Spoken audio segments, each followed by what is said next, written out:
is Tuesday, May 13th, Jocks 94.5. We got a lot to get to today. Paul Finebomb going to make up his visit from yesterday. Shut that door so hopefully the people don't hear the alarm sounding as loud as humanly possible. He'll be with us at 7:15. Pete Thamel going to join us at 8 again to talk the momentum going towards a 16-team playoff in college football. Also ACC meetings this week. He'll give us the latest on that. Jake Trotter, a great article out on the GM role in college football, kind of where it is, what it's turned into, what it's going to look like in the future, things of that nature. He'll be with us around 8:30, and Brian Driscoll is going to talk some Notre Dame around 9 o'clock. We're also getting kickoff times for college football games, which makes it feel a little bit more real. We got a couple of those we'll discuss. We'll talk about NBA news, not just games last night, but the lottery last night, some NFL news as well. Some transfer portal guys that we'll cover. 800-239-9569 if you want to get in. 800-239-WJOX. We'll start with your round yesterday. Did your group win the tournament, Greg? No, we got rained out 16 holes in. So I don't even know where we placed or where we finished, but we did not have a chance to actually to finish our round. So I think that gave us a little bit of a tough hill to climb. Wasn't about winning. It was about let's have some fun. Let's go and get it, boys. That was it. I thought you played the round to win the round. We would if we would have had the opportunity to finish. We were playing pretty well. I think we were probably in the mix. Okay. But I don't know. I don't know exactly where we were. There was not a full leaderboard because of the rain out. It got real helter-skelter there at the end of the day. So it was kind of tough to figure out. They just announced the winners of the long drive and the winner of the actual tournament itself. But that's pretty much it. Well, that was your goal to win the long drive yesterday. Did you take it home? I held it for a little while. I don't know how long it held up, but I did write the name down on the long drive hole. That is accurate. Did somebody else write theirs ahead of yours? Well, somebody probably obviously beat me. They hit it further than me. So just all you have to say is, no, I didn't win it. I said already told you. All the other things you said with that. Just I say, said no, I held didn't it at win one point. Just the question was, did you win it? No, it's The not answer was about no. It's not about where you finish. It's about where you start. I've been telling my kids It's that. about if you hit the leaderboard at one point in time. Yeah, it's golf. No, not everybody can win. Only one person can win. All you got to do is be out in front of the race at some point, and you're good. Just be happy with that. That's it. Which, if we're talking about races with my kids, that actually might be a win. Just take it. Speed, probably not going to be our best friend. Really? You don't know.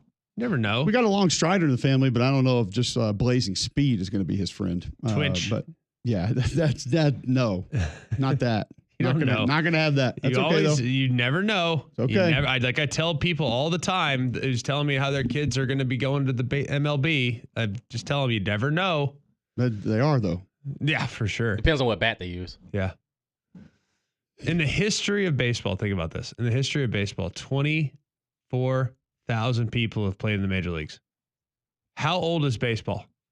Literally, a couple of years. They like played 200 baseball fresh off the Mayflower in Plymouth Rock. I mean, fresh. I mean, literally, they were playing it that early. They had that big cornucopia set up behind home plate as the all-time catcher. Columbus actually, I think, played the first game. That was in 1492. Yeah, he had the ruffles on his uniform. Yes. On the collar. Yes. They were the Columbus Sea Dogs. I get it. There is a Sea Dogs, by the way, minor league team. Really? Yes. Heck yeah. They shot the bluster guns to start the game. The what? The bluster guns where they had the guns where it looks like a trumpet at the end. It's a bugle. It looks like that, yeah. And they used to put like forks and knives. They used to put anything down in there. And then they put gunpowder and just fire it all out at you. Yeah, I'm visualizing the type. That's how they started the match or the game. Yeah. Really? Back then, that's what it was. Tell you the match. Well, they didn't know what to call it. It just got invented. It just got going. Uh-huh. Do you know who threw the first pitch? If Columbus team was playing? Well, I had a good answer there. I'm not going to say it, though. Yeah, it was definitely Ponce de Leon. Huh. What was he doing over here? I don't know. Finding the Fountain of Youth in Florida. I have no idea. I mean, what do you mean? How am I supposed to know? I wasn't on the ship. How dumb were people back in the day? Like looking for a fountain of youth, like a literal fountain that makes you young. Dumb, but also at the same time, they also believed that the world was flat. I was going to say some of them were scared of sailing off the end of the world into the earth, and yet they still went. Kyrie still is scared of that. Yeah, I mean, you got to admit though, that's pretty hard. If you decide, you know what, I might just sail right off this thing. What would you have thought though back then if you're sailing into the horizon and it literally looks like the sun's going down over the edge of it? I could see where back then you would. But when we have scientific photographs of a round Earth, then to say that could happen just feels a little ridiculous. But hey, to each their own. Well, believe what you want. Well, don't believe everything you hear from science either. They also told us. Well, we won't get into that. Hey, I will say this: the Sea Dogs are the AA affiliate of the Boston Red Sox. Yeah, but they're in Portland, Maine, of all places. So you might be on some, Greg. There you go. See, tried to tell y'all. Sea Dogs, Roman Anthony played there last year. So big time prospect for the Red Sox. We got a lot to get to, a lot to cover today around college football. Game times are being announced, and that always is exciting. That always gets us going. Greg has his top 10 running backs in college football out. Want to hit those because it's surprising not to see a lot of SEC running backs there. We have an SEC running back transferring out of the league. We'll talk about that as well. Notre Dame is going to host Texas A&M on September 13th, 6:30 p.m. on NBC. I get to think of the last time Texas A&M played on NBC, which is just kind of weird in and of itself. Doesn't really mean anything, but at the same time, we will get that one there. And also, you'll get Notre Dame playing at night at home 3 times this season. That A&M game, October 18th against USC and November 8th against Navy. All those will be 6:30 p.m. starts at home. October 11th, Notre Dame will play NC State, and that game will air on Peacock only. Exclusive.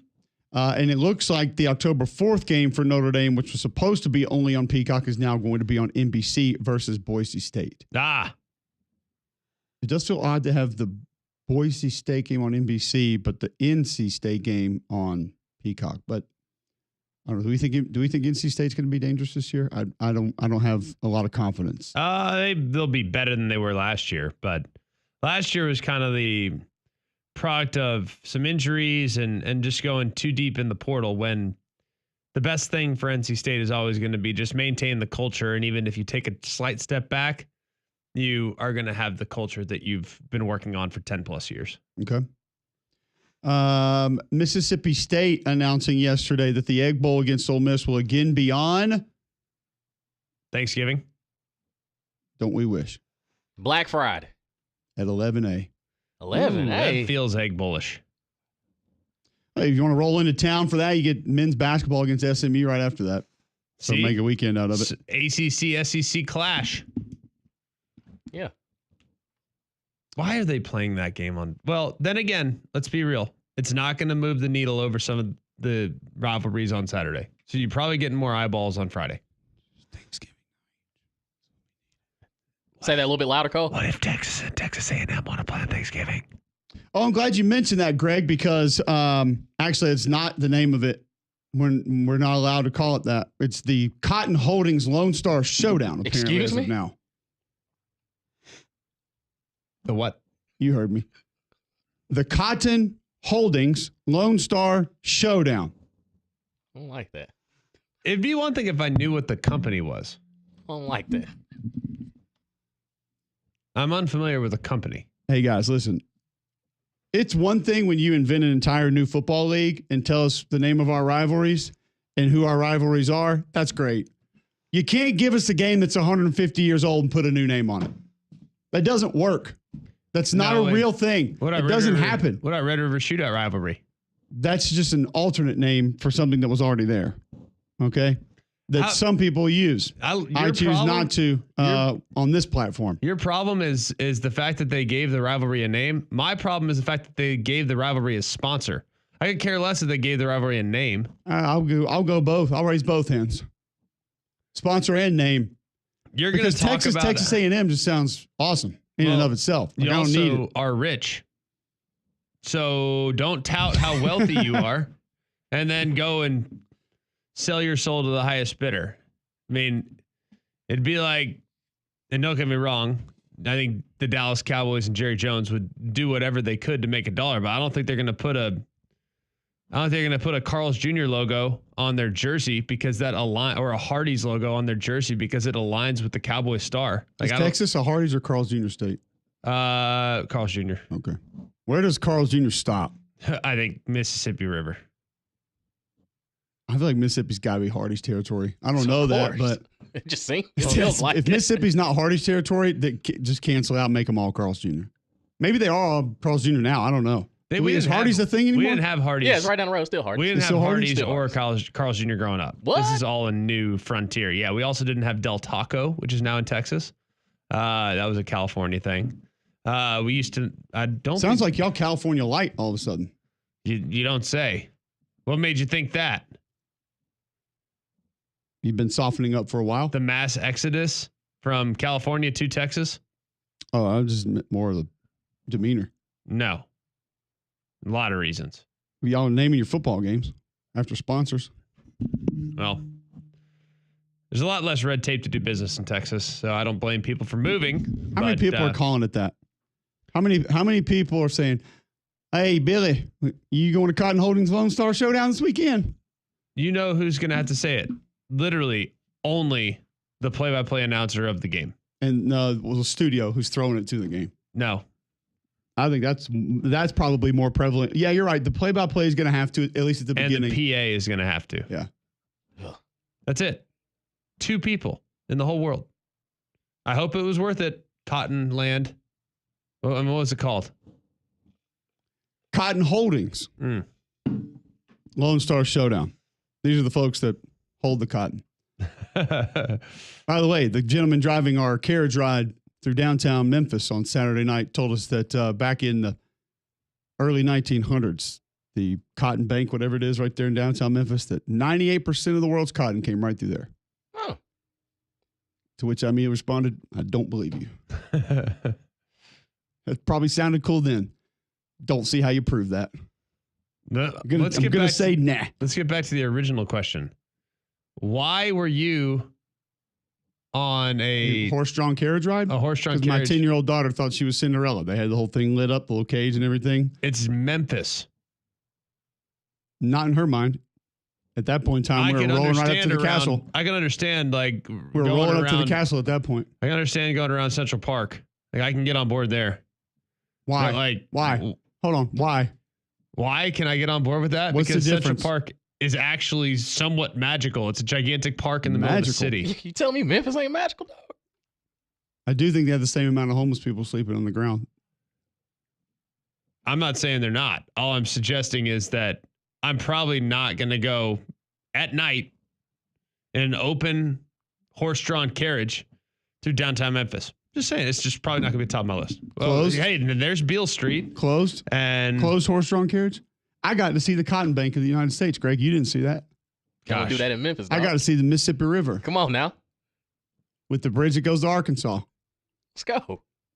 Did Cole commit a significant problem? Like, he put his child at risk. That's what he did. This is not the bad part of downtown Memphis. I don't believe it. Name the good part. The part we were staying in. Yeah. How many square feet is it? It's about 2 square blocks. Okay, so here's what's safe. Of all of it. The 6x6 carriage that you're in is about the only safe place. It wasn't midnight. What time was it? 6. Sun's still up. Sun's still up. I don't know. Happy hour. People are getting right out of happy hour, and then here we go. Because the ones starting trouble in Memphis are going to happy hour together. I'm going to be honest with you. That's what they're doing. There's a real possibility. I call CPS. Hey, right after happy hour, we're going to start busting out car windshields in the hotel parking lots. I'm going to Let's go get the margarita special at TGI Fridays first. You will have a counselor at your house today at 2:30 from Child Protection Services. I just want you to know, I feel like I have an obligation. Okay. Tweet into the show. Would you take... Call into the show. 800-239-9569. Would you take your kids at night on a horse-drawn carriage through downtown Memphis? Singular kid. I can carry one. Can't carry 3. Okay. If you take Locke and Judge, we really got issues. Yeah, I can understand the Cinderella I would have a problem approach. with myself if I'd have done that one. Hey, our next guest is from Memphis as well. Mm-hmm. I noticed he hasn't lived there in a while. No. Hometown. I don't feel like he would have had a problem with that. By the way, I like Memphis. I just am scared of Memphis at night. I mean, I don't think there's anything wrong with that. Like, I'm just being honest. There are parts. I don't think that's the part, though. Okay, well, that's good. I think Memphis is a wonderful town. I have tons of friends there, visit it frequently, but I am scared to go out of my hotel room and or outside of my friend's house at night. It's simple. It's not negative. It's just a reality. Before we move on to Paul Finebomb, who joins us in our next segment, the part of that entire Cotton Holdings Lone Star Showdown discussion that we had is that no, your wish will not be granted. Neither was ours in our horse-drawn carriage. It will be on Black Friday, November 28th at 6:30 p.m. in Austin. Love that. Okay. Love that. Once again, that's one of the biggest wins of the weekend. What was the game in this past year? Huh? On Friday night? Yeah. Huh? Georgia Tech. Yes. Thank you. One of the biggest windows. Ohio State, Michigan, probably the biggest. That Friday night or the Saturday night, whatever that game might be. Last year it was Texas A&M. That's going to be second biggest. Friday night's probably going to be the next biggest. But here's my question for you before we go to Paul. If we continue moving college football games in fear of the NFL, we're going to have all the college football games on at the same time. Yeah. We're going to kick Saturday at 11. Yeah. Friday at 6:30 and Saturday at 11:30. Correct. That's it. Yes. It's not going to be long for the NFL just keep scooping the rest of them up. They've already infringed on multiple college football windows that, according to the Communications Act of 1912 or whatever it was, they're not supposed to do, and they are. So why would they stop now? They're going to keep moving them to try to get more. They are.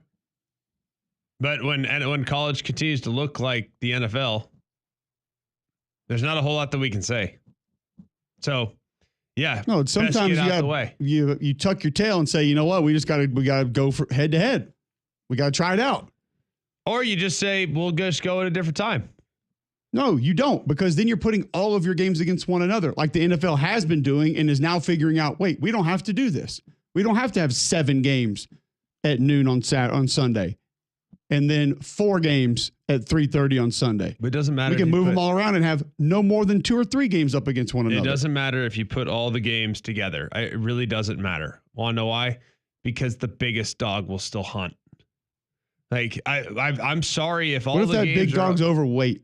If all the big games are together, for example, this is no disrespect. It is just acknowledging the reality, because I on the show like to acknowledge reality. Like, and people get all angry about it because they say I'm a hater. No, I'm not. You put the Egg Bowl up against Texas A&M, it's going to get crushed. Hey, guess what? You put Georgia Tech up against Texas A&M. It's probably going to get crushed unless it's an absolute gangbanger of a game like it was last year. It was an unbelievable, remarkable game. You put the Iron Bowl at noon against Ohio State, Michigan, it's going to put a huge dent in the rating. Whether you like it or not, it's the reality. Like, it's not negative. It's just the reality. So the big dogs will still hunt. So putting all of them in the same window, guess what? Like, the reason why Fox pays an arm and a leg for the Big Ten rights is for Ohio State and Michigan. Like, the big dog games are still going to do a huge number. So if you have to condense them all into just a handful of windows, so be it. Like, you're still going to get your numbers. You just are casting a slightly wider net on a few different networks. Before we go to break, Matt White tweets in, I've taken my kids to Iron games at Legion Field. It builds character. Fair point. Those actually were quite fun. I went to one. Because you had the whole stands to yourself? I had a whole section. Close enough. Same thing. Okay. Trent was playing. I had to go watch, and Joe Pendry was the GM. Like, I was going to watch that. We went to one game. It was a good experience. I enjoyed it. Okay. I also called games at Legion Field. Really? Yeah. Bowl game? Yeah, I did a Birmingham Bowl. Okay. Played at Legion Field. Was it more dangerous on the field? No. Depends on time. Depends on time. Yeah.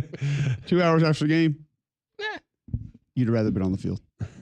Absolutely. Paul Finebomb joins us next on Mac and Cube in the morning.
All right, welcome back in. McElroy and Cubelic in the morning, Tuesday, May 13th, 7:23 right here on Jocks 94.5. He joins us each and every week, usually on Monday. Had some travel issues yesterday, so making up that visit today from ESPN, the SEC Network, and right here 2 to 6 p.m. on Jocks is Paul Finebomb.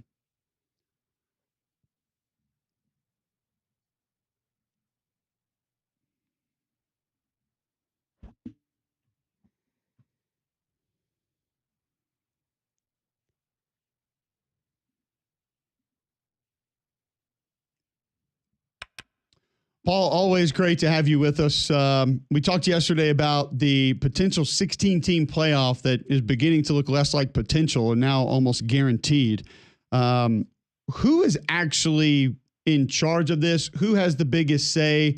And who do you think should have more of a say of where this goes that maybe does not right now?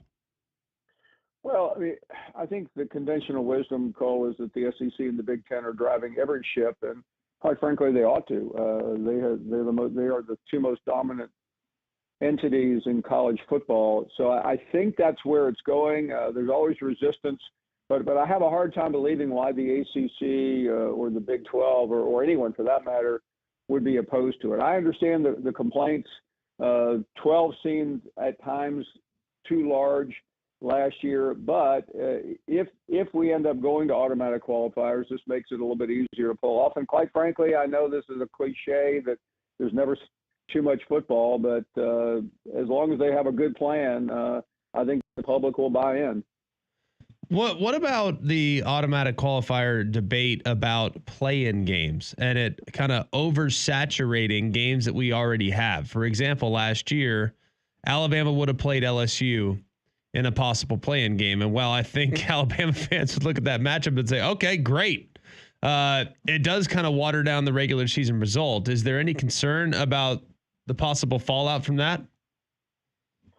I think there is, but ultimately, Greg, we see this in the NFL, and not one less person watches the playoffs. In fact, significantly more people, at times, maybe 1.5 to 2 times the amount. I think people will watch games based on what their value is. If that game is going to be better in December than it was perhaps in November, depending on the matchup, because of the obvious outcome. So I don't think that's a big deal. I don't think because a game was played in October or on November 7th in Baton Rouge or Tuscaloosa is going to stop one person from caring about it, considering what happens to the winner and ultimately the loser is done. Paul Finebomb joining us on the Higginbotham Hotline. He's with us thanks to Craneworks each and every week. We were talking about some of these TV windows that were being announced yesterday, Paul, and the Egg Bowl Black Friday again, whatever they're calling Texas A&M, that's going to be on Black Friday again. It feels like a shame that we can't get one of these games that at some point in time traditionally landed on Thanksgiving night. Is college football ever going to just have to say, we got to go toe to toe with the NFL? We can't keep moving around to avoid it because there's not going to be any space. Well, I wish they would, because frankly, I really like the Ole Miss State game, the Egg Bowl on Thanksgiving night. Before that, you had A&M in Texas for a couple of years before, even then, and or A&M and LSU. To me, it just you can't get hung up on the NFL because the NFL has shown that it will follow you no matter where you go, whether it's Thanksgiving night, whether it's Friday afternoon on Black Friday, whether it's against the CFP. And that to me is one of the flaws of the system, that somehow, somewhere down the road, back in the past, we allowed Roger Goodell just to overrun everything. And I don't think he could have been stopped. But I think Goodell is savvy enough that he could have given a little bit back, and now it's too late. He's not only in attacked college football. I mean, the biggest thing that Goodell has done with the NFL is Christmas Day. That was always only the NBA, and we have 2 Christmas Day games now on Netflix. So I think it's too late, Greg and Cole. So I just think college football just ought to go wherever they want to go.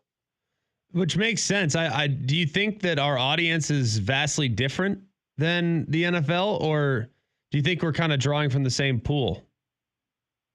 Well, ultimately, the NFL pool is significantly larger, primarily because of the cities, New York, Philadelphia, Boston, Chicago. Those aren't always the biggest college football towns, although maybe Chicago is a little bit better.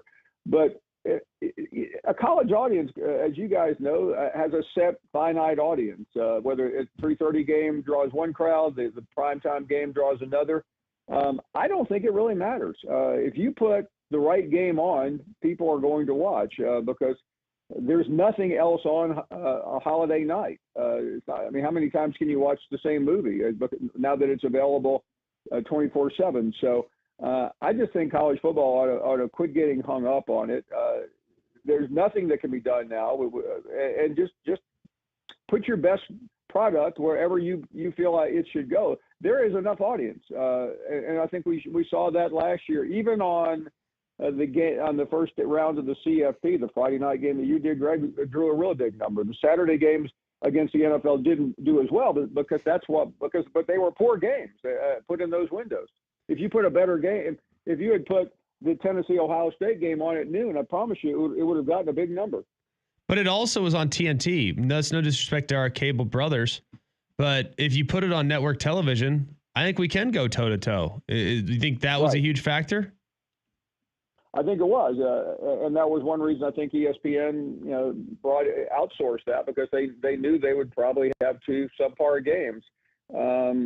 Ultimately, I think what you raise is an important issue, and I don't know exactly where college football commissioners are right now, but quit trying to be television producers. I know ESPN cares about stuff like that, and ABC and all the other networks, but a good game is going to draw. College football is unique. It is not the NFL.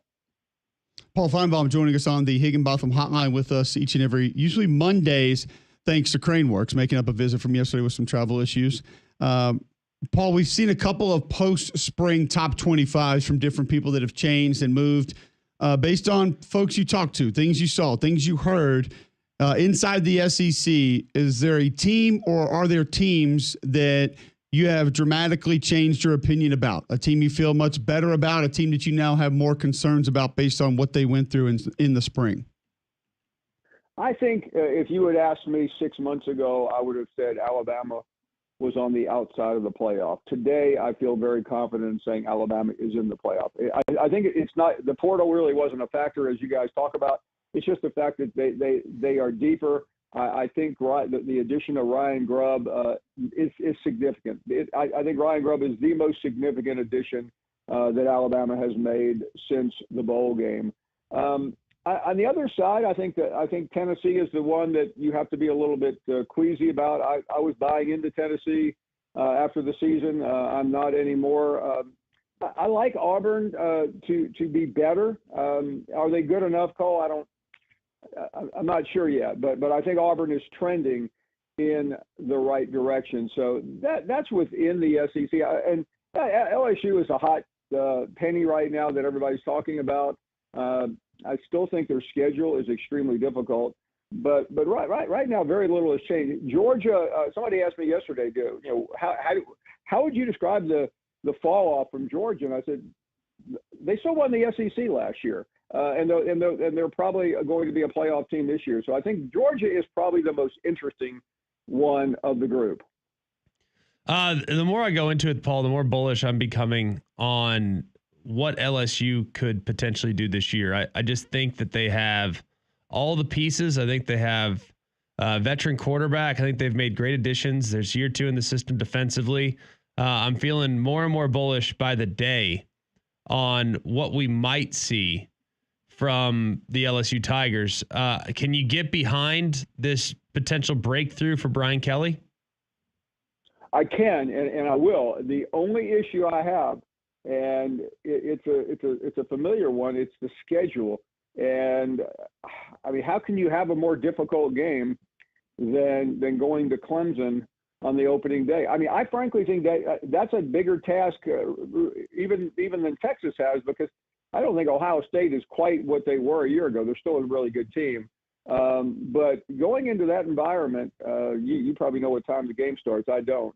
It is going to be very tricky, and I think that Brian Kelly just has to be prepared in the event they lose that game, just to hold on, because the schedule is fairly difficult in September. But assuming they can get out of September, I think LSU is really in great shape. I know they have to go to Tuscaloosa late in the year, but I don't see a lot of losses on that schedule for them. And I think because of the Clemson game, here we go again. We did this with Georgia last year. LSU is one of those.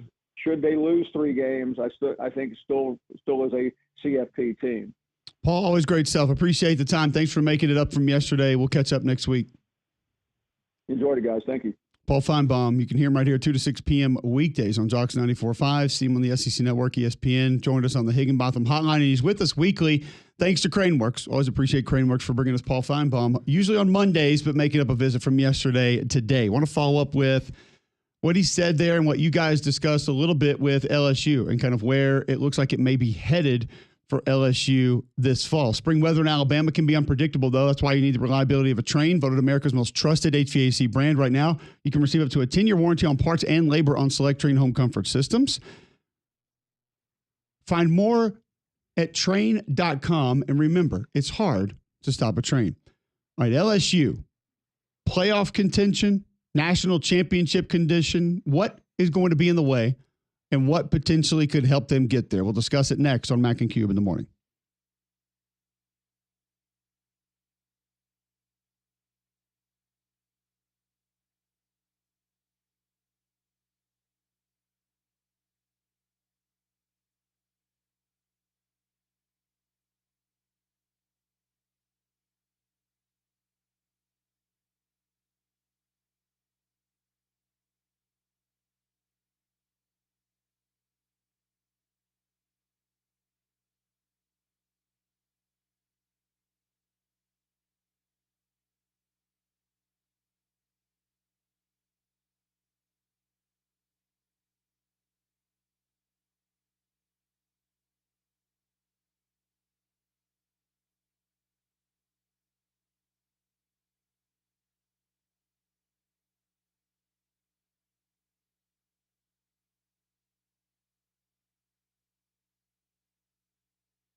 All right, welcome back in. McElroy and Cubelic in the morning. It is 7:38, Tuesday, May 13th, right here on Jocks 94.5. We mentioned some kick times that have been announced, kick days that have been announced in college football.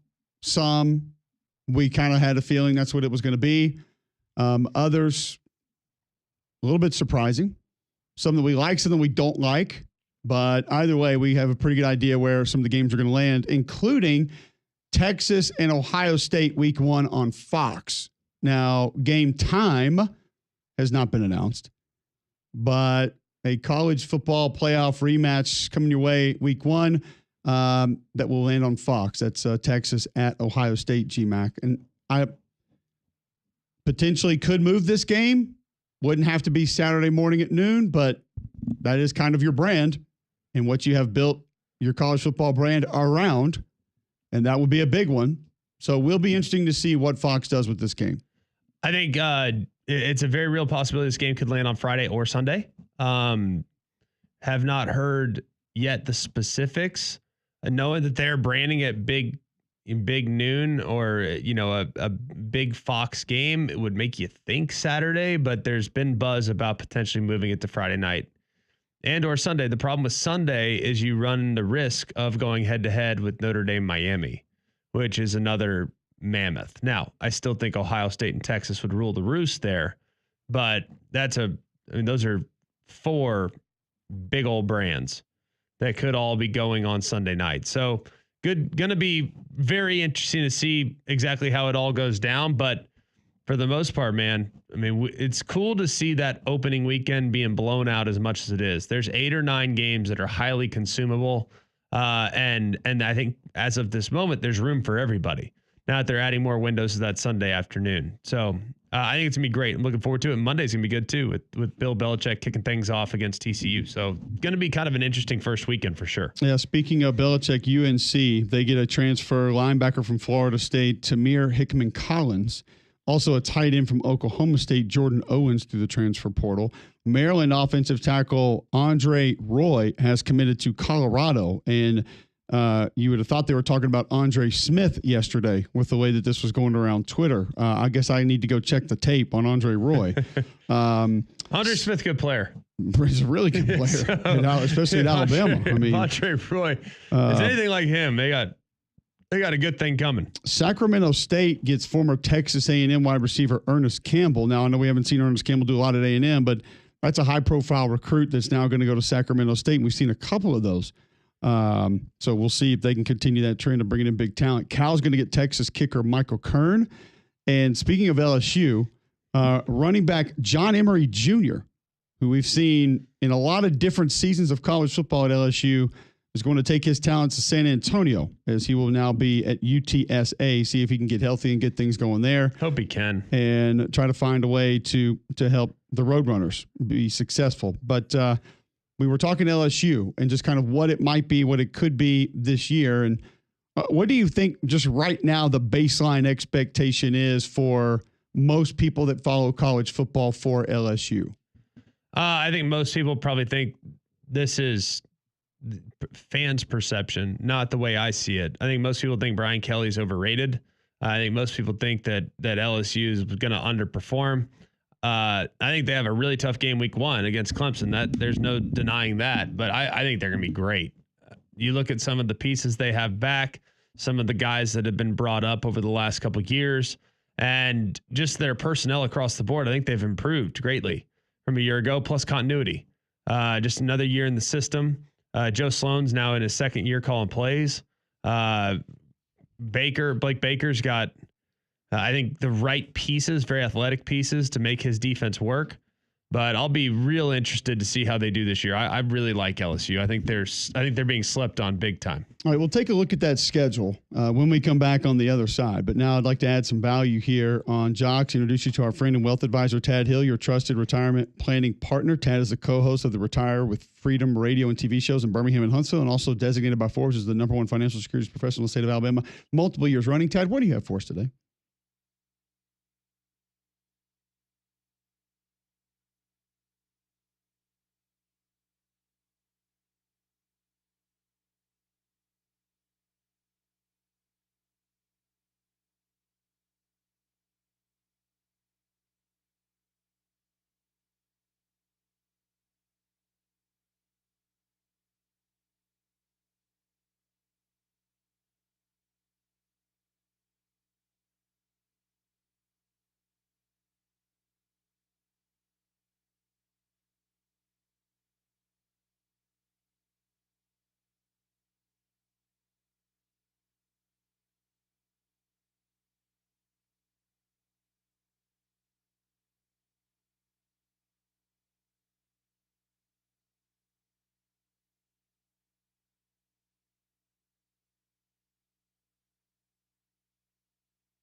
All right, welcome back in. McElroy and Cubelic in the morning, 746, Tuesday, May 13th, right here on Jocks 94.5. When we talk about LSU and that schedule, what they could be this year, we're going to get back to that. You can be a part of it, 800-239-9569. Tweet into the show at Mac and Cube. You can also text into the show, 205-834-9450. Watch us live on YouTube each and every morning. And tell your home smart speaker, to enable the Jocks skill. You can always tune in that way. Bill Smith Buick GMC is the GMC Dealer of the Year again. 5 years in a row, they've won the national championship of GMC dealers. They also have that used car supercenter. So it doesn't matter what your budget is. They can go and find an option for you. They have a solution for you because they have the largest inventory, which allows them to give you the largest discounts, like this one, a GMC Sierra 1500 SLT. Is a 4x4 loaded with leather. $66,000 and change is what you'd pay elsewhere, but at Bill Smith you can pay just over $52,000. They'll get you out the door for $52,340. It's deals like that keep people coming back. That's why Bill Smith has been named GMC's Dealer of the Year 8 times overall. That's the 8-time national championship, and they have won it 5 years straight because the service and the experience that you have is unlike any other. Take the short drive up to Coleman, go see Andy Cole, go see Jonathan Nigger. You'll see what I'm talking about. You can also shop online, have it delivered right to your driveway at Bill Smith Buick, GMC.com. So we'll take a look at the LSU schedule this upcoming season. And I think right now, if you ask people around college football, the expectation, Greg, would be knocking on the door of the playoff. I don't know how many people would just say, kind of like what you said. A lot of people do, and it's surprising to me to think Brian Kelly's overrated. I don't know how you go back and look at what he did at Notre Dame. People say that all the time. In a time when it wasn't overly, it was almost a little bit more complicated than it was advantageous to be the Notre Dame head coach. I think time with where college football has gone, there are parts of it that help Notre Dame a little bit more now than it did. But with what he did there, what he's already done at LSU, I don't know how you look at what he's done at LSU in its entirety as a letdown, but some people do. I would not reference Brian Kelly as that. I would not reference Brian Kelly as overrated. I would reference Brian Kelly as one of the better coaches in college football. But everyone has their own opinion. How often do people come up to you and criticize Brian Kelly? I don't have a lot of people just come up to me in general. So when they do, criticizing Brian Kelly is not usually what I get. But there are a lot of people that, yes, give you kind of the eye roll when you talk about Brian Kelly, for Correct. sure. And it's surprising to me, but that's fine. I think there's a lot of things. People take certain things that happen, certain instances that take place off the field on video, quotes, and all of a sudden they build their entire perception or opinion about a guy as a coach on that, and that should not take place. It's not the way that it should be, in my opinion. So I think he's a good coach, but you're going to be, like you mentioned, at Clemson. This is not a neutral site game. This is in Memorial Stadium week 1.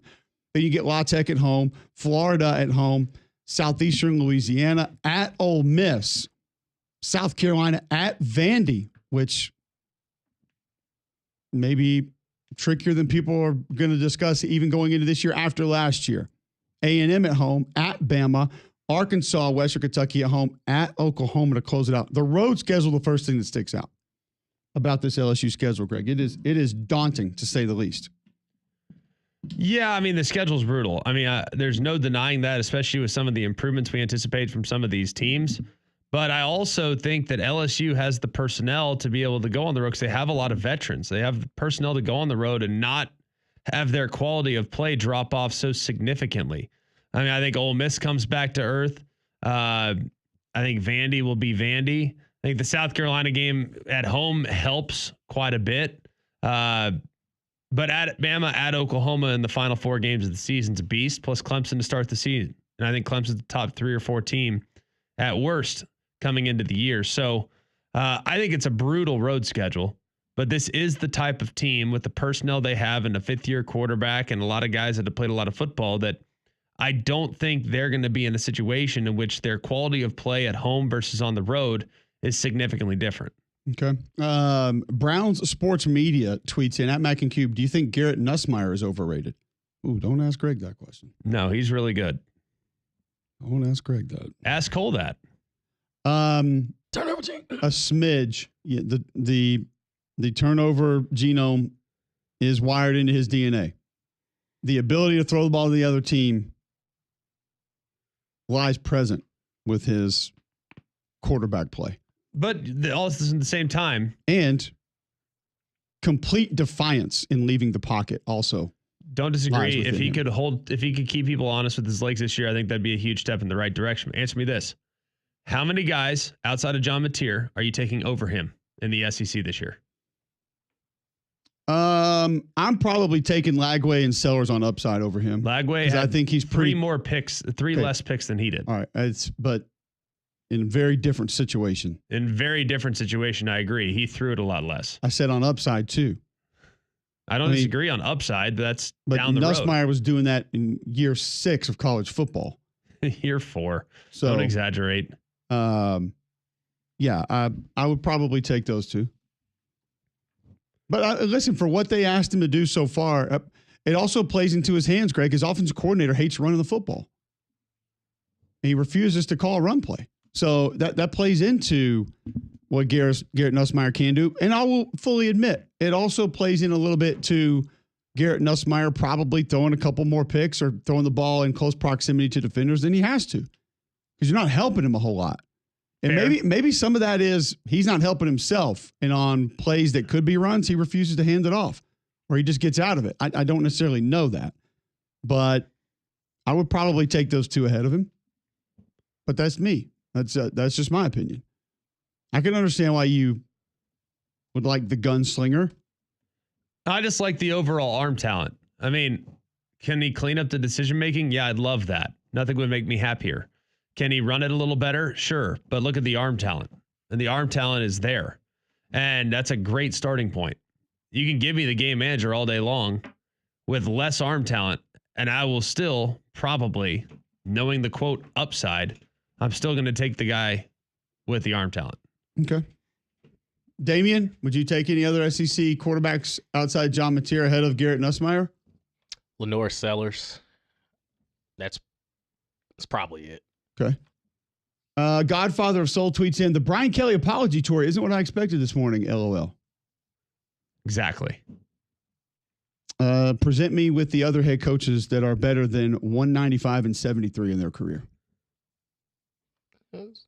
Few. I'll wait. Against who? I'll wait. Against who?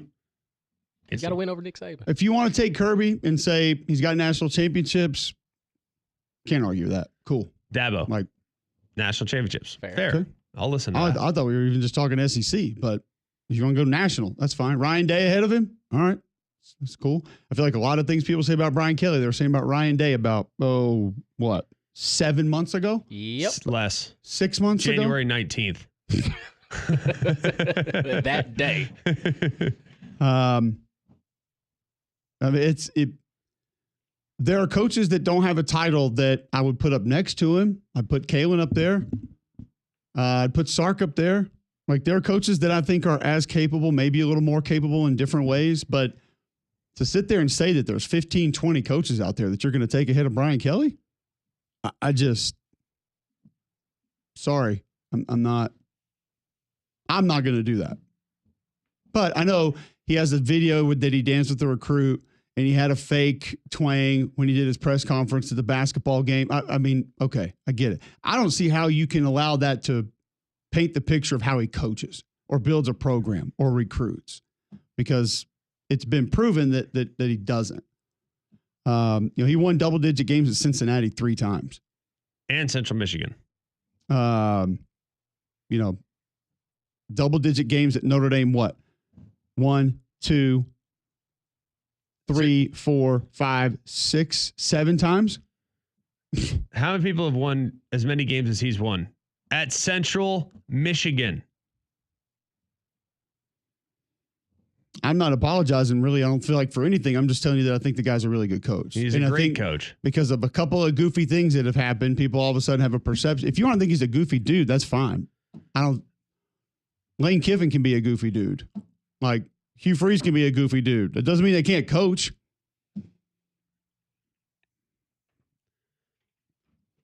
I think he's a good coach. You don't need to convince me. I think he's really good. Apparently, we still got some convincing to do. I tried to tell you.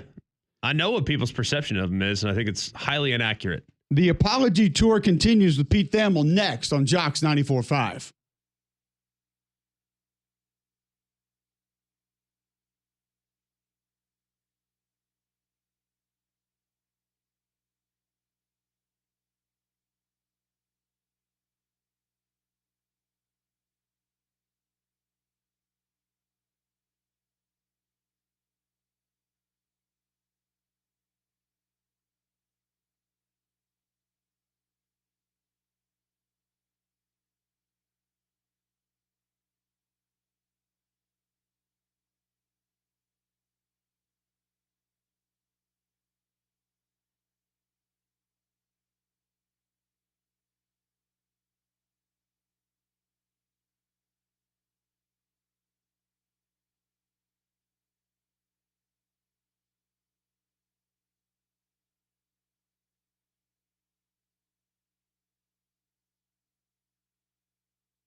All right, welcome back in. McElroy and Cubelic in the morning, 8 a.m. Tuesday, May 13th, right here on Jocks at 94.5. Glad you're with us. Listen online, jocksfm.com.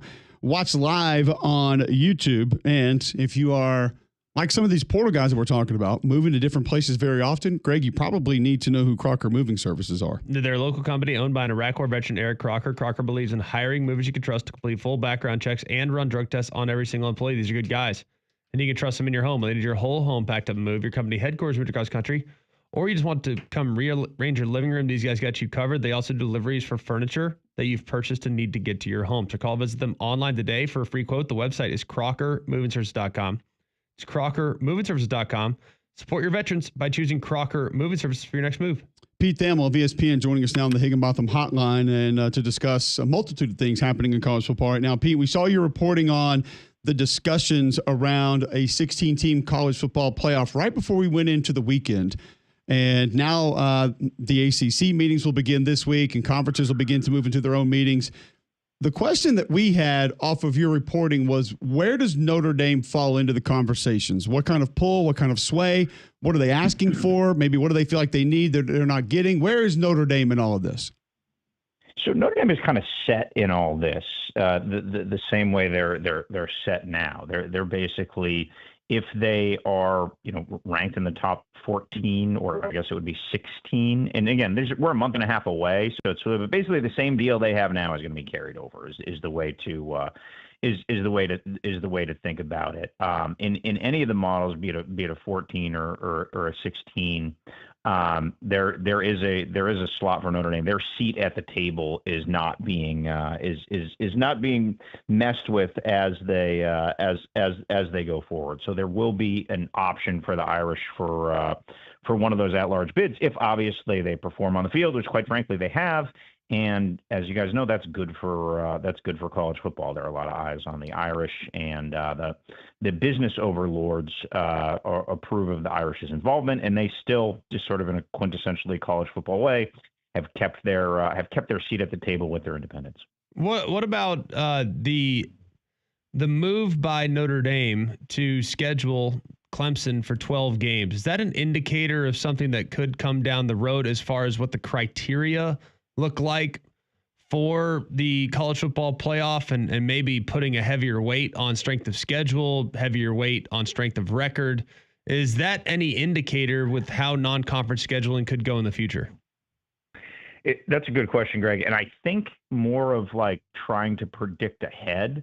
I think my opinion is it's more of a reactive move to last year. When you look at Notre Dame's 2024 schedule, they obviously opened with A&M and then had a very good ranked Louisville team at home that they played a good game with. And other than that, their ACC schedule didn't hold a lot of weight. They actually got lucky that Navy was ranked, and they rammed them pretty good. But I think it was a little bit of looking at the landscape and looking at potentially where the ACC may be going. They obviously have the 5 guaranteed ACC games, I believe the number is, and saying, let's just make sure, there's enough meat in the middle of our schedule. Because when you look back with the Northern Illinois loss and then the strength of Notre Dame's schedule, especially because USC was really down last year, it was a little bit light. And I do think one thing I would compliment Notre Dame for is if you look back at them the last decade, guys, or 15 years, nobody would be like, they're not playing anybody. Like, they're always kind of playing somebody. So I just think the way their schedule has evolved to keep their ACC relationship going, they wanted to make sure that they're going to have, they're always going to schedule USC out of conference as a thumper. And they usually schedule, a big game like A&M, like A&M this year. And I think it just sort of gives them another guaranteed tentpole game that, they're pretty good. But betting on Clemson being really strong for the immediate future seems like a pretty good bet. That game's been one of the highest rated games.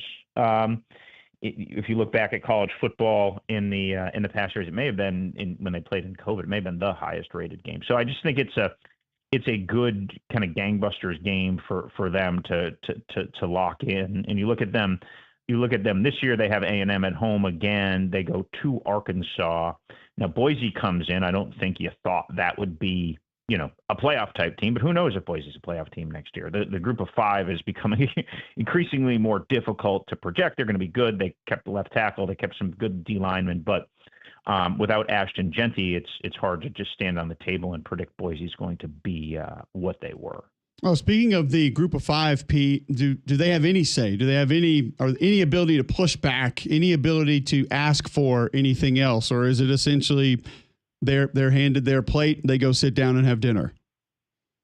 That's pretty much it, Cole. I could give a more political long answer, but yes, they are happy to be at the table, happy to have their three squares, and whatever money, which is significantly decreasing, is being funneled their way. And as we enter the next iteration here, year 13, as they like to call it, in playoff parlance, that the ACC and the Big 12 have significantly less say in what's going to end up happening. They still have a voice in more of a seat. Don't get me wrong; they're not completely shut out. And Greg Sankey and Tony Petitti have been inclusive of the opinions of Brett Yormark and Jim Phillips. But I really do think like the way the rules are now weighted, the two leagues are can kind of chart their own course. And on top of that, the Big 12 and the ACC, it feels like they are, maybe if we're looking at this as a sliding scale, they're more on the side of the group of five than they are the Big 10 and the SEC as far as having a say, maybe making demands, asking for more. Where would those two sort of fall into the mix here?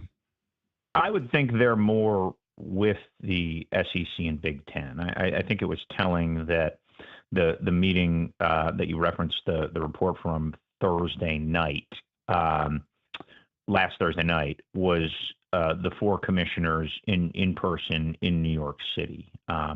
Ultimately, they're going to be the ones that are going to make the determination on how and where this thing goes. And the notion of 16, I think, guys, is like a little bit of a compromise, right? They, if there is automatic qualifiers, which seemingly there are, there's a path there now that looks more and more realistic, especially if you look at the dominoes and how those would fall in the SEC, and all those things appear likely.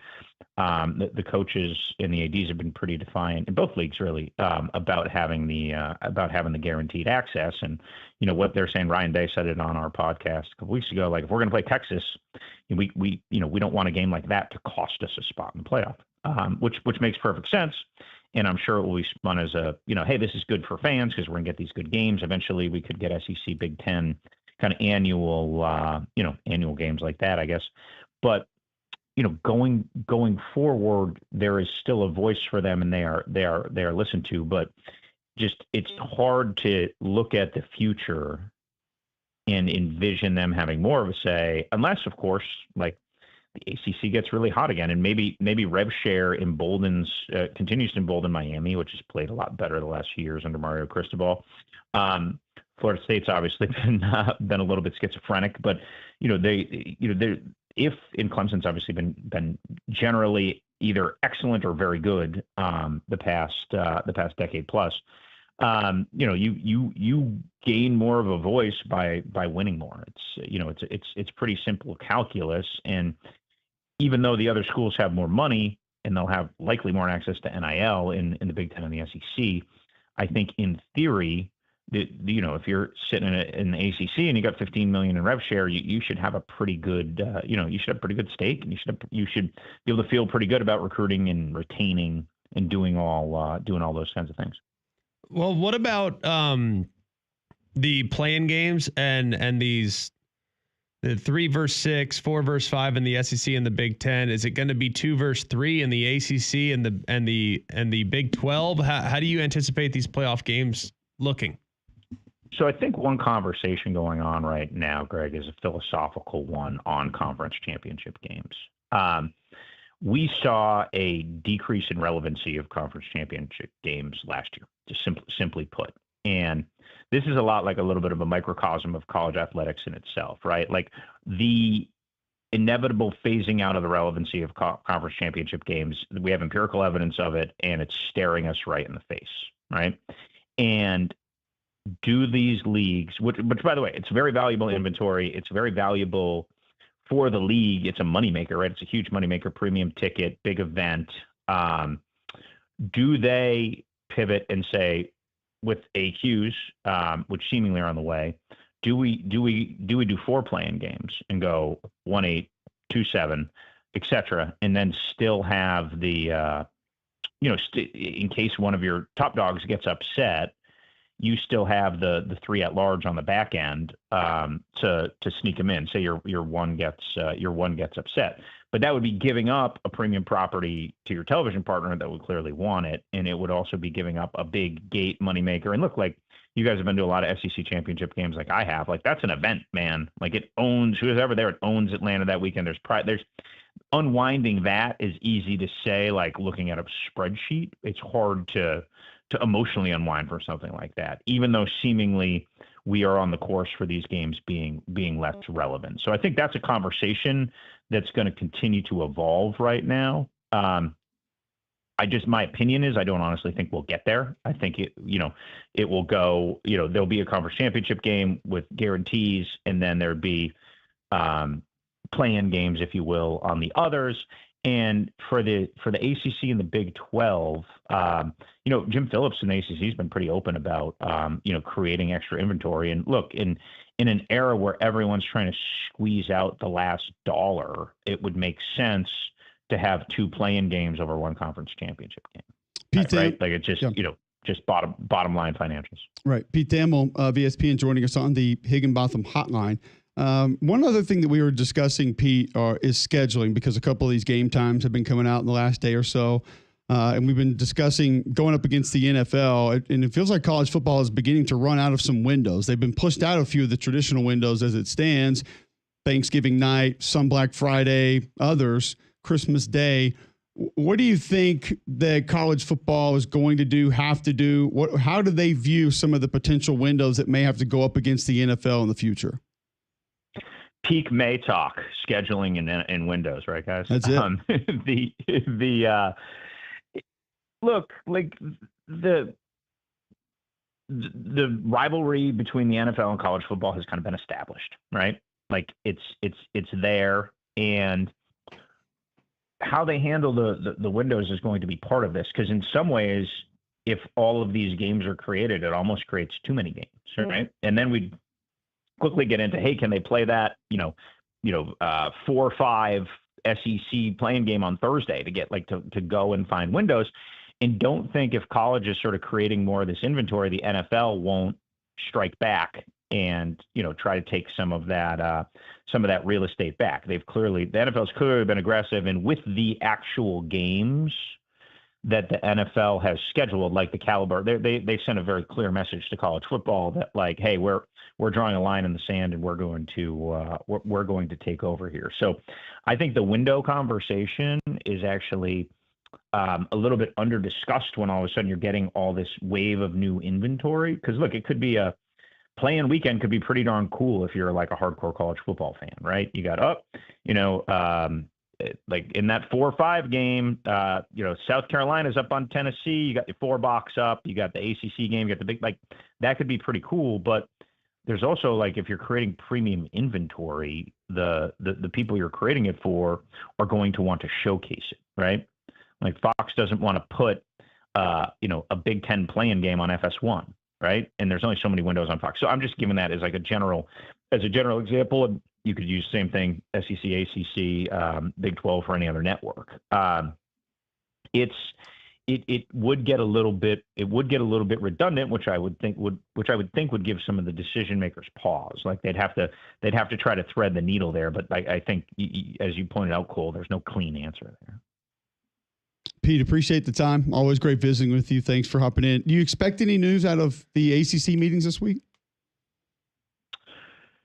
So I think the new head coach from North Carolina, I'm not sure if you've heard of him, is supposed to talk on SportsCenter today at 2:00 Eastern, I want to say. And my hunch would be that whatever William Belichick says will be newsworthy, because people seem to be pretty interested in that story. So is that viewed inside that facility as going well or spinning out of control? Here's what I would say. Forget everything to do with the things that have been like focused on the last few weeks. To me, Cole, the thing that's not going well is that the two best players in the program transferred out post-spring. Bo Atkinson and Amari Campbell. Bo Atkinson went to Penn State. Bo Atkinson went to Ohio State. Amari Campbell went to Penn State. They were the two leaders in TFL, going to leaders of the defense.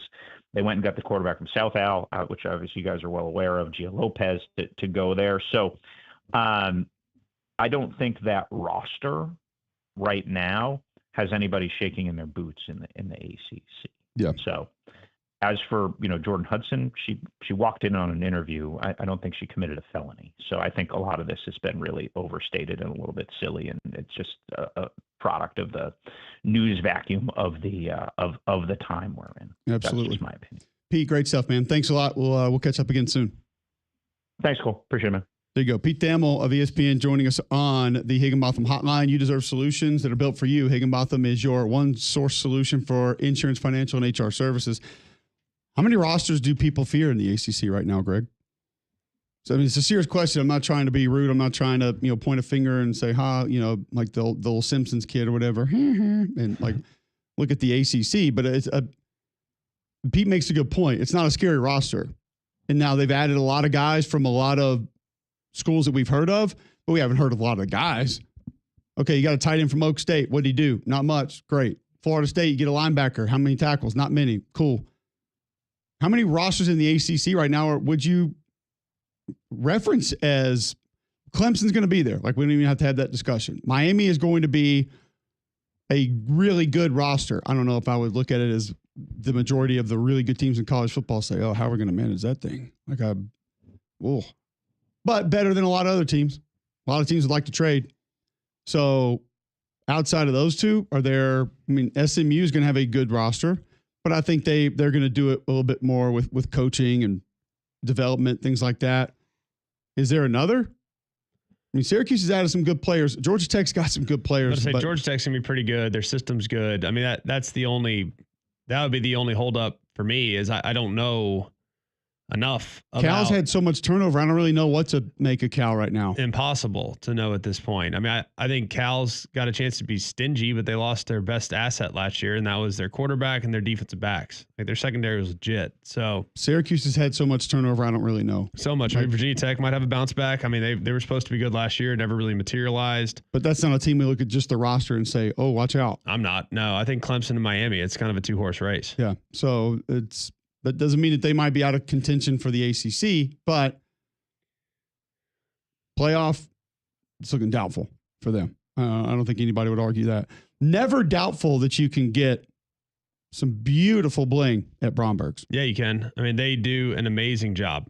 And I'm always so grateful to the experience I have when I walk in the door at Bromberg's. I've been going there for years. I know you guys will feel the same way I do when you walk in the door. Just good people that take great care of you and that want to get you the best possible option when looking at important purchases. These are not just throwaway purchases. These are important purchases that might be in your family forever. So highly recommend going and checking out Bromberg's. The pros will guide you through the process and they'll get you equipped with a beautiful natural diamond if that's the direction that you like to go. It's a one-of-a-kind gift. It symbolizes things of great value in your life, and it should be obviously highlighted with the protection that you get by shopping at Bromberg's. They're going to get the best possible diamond. They're going to get the best possible jewelry, and they're going to make sure that you have the best possible experience when you are looking for that important piece to add to your own collection, to give as a gift, or to potentially ask someone to marry you. So it's pretty remarkable to know when you walk in the door at Bromberg's, you're going to be taken care of. So go check them out. It's Bromberg's in Mountain Brook Village and at the Summit. All right, when we come back, we will shift the conversation a little bit to one of the areas that people feel like North Carolina got right, and that is the general manager role. Where is it now? Where is it headed in college football? Jake Trotter has a great article out now at ESPN.com just defining this role and maybe the multiple ways that you can define it. We'll talk to him about it right after this on Mac and Cube in the morning.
All right, welcome back in. McElroy and Cubelic in the morning, 8:23, Tuesday, May 13th, right here on Jocks 94.5. Before we get to Jake Trotter, Greg, tell our listeners about Shannara Flooring.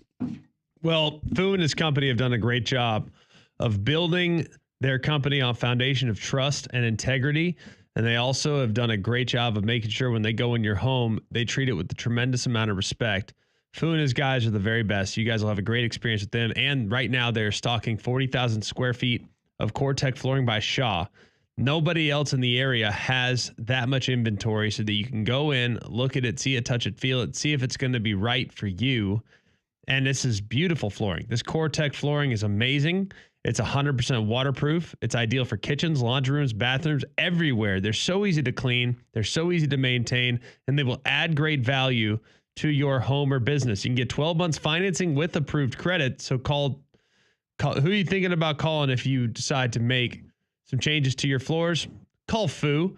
Call them at 205-518-6423 or go online at fuandyou.com. Jake Trotter of ESPN joining us now on the Higginbotham Hotline. Great article up on the general manager role in college football. And we want to get to the definition of it, kind of where it is, where it's going, how it's changed, maybe how different is it different places, Jake. But we were just talking North Carolina on the heels of our conversation with Pete Thamel.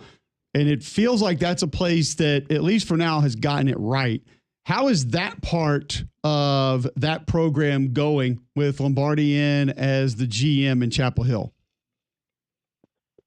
Yeah, well, thanks for having me on. You know, Lombardi is, I think, the future of where this is going, where you have a general manager making, $1.5 million, right there with some of the coordinators in the game, and has the responsibility of overseeing the roster, whether that's, figuring out who you're going to recruit, transfer portal, negotiating with agents. I mean, he's the guy to call. So you see more and more schools across the country moving to that model where not only are they putting somebody in charge of their football roster, but looking more and more to the NFL to find those guys. Why is it that this has all of a sudden become so significant as far as running the program? I mean, it's like overnight it went from being an afterthought to now being as important as any position you hire as a head coach. Yeah, it's happened very fast. Greg, you look at the NIL and transfer portal eras, and that is what has changed it. And that has come up on us pretty quickly here. We're going to have the House settlement implemented imminently, and that's going to change things even further. But yeah, essentially, like you guys know, you talk to assistant coaches in the game, they're absolutely completely burned out by the amount of responsibility they've had to take on when you have basically 2 free agent periods every year. So not only are you trying to recruit, now you've got to look at who you want to add in the portal. And then, oh, by the way, you've got to negotiate with agents and figure out a way to keep your own guys on the roster. And it's just become too big of a burden for coaching staffs. And that's where these front offices have stepped in. And, you look at, I think Texas Tech is kind of the blueprint for where this is going. They are James Blanchard and his staff. They're the ones who are watching tape. They're the ones who are scouting, evaluating talent, whether it's in high school or in the transfer portal. They're the ones making decisions about who to pursue. And they're the ones who are calling and making the calls so that Joey McGuire, the head coach there, can focus more on being the CEO of the program and coaching the football team. There's only so many hours in a day. And, as these rosters become more and more fluid, you need more and more people to help manage all of it. So that's why these general manager positions and these front offices are becoming, paramount in college football anymore. Looking at the actual GM position, though, and what makes a good one? That's kind of my biggest question, because the expectation now for a lot of these programs is, all right, go and get the 5- and 4-star players. I feel like fans get mad when you don't prioritize 4- and 5-star players. Now, the recruiting services obviously drive a lot of that, and maybe some of these schools, they're immune to the negativity surrounding bringing in a 3-star developmental guy. But what makes a great GM? Yeah, I mean, what makes a great GM in the NFL? The Philadelphia Eagles, they're not drafting top 5 every year.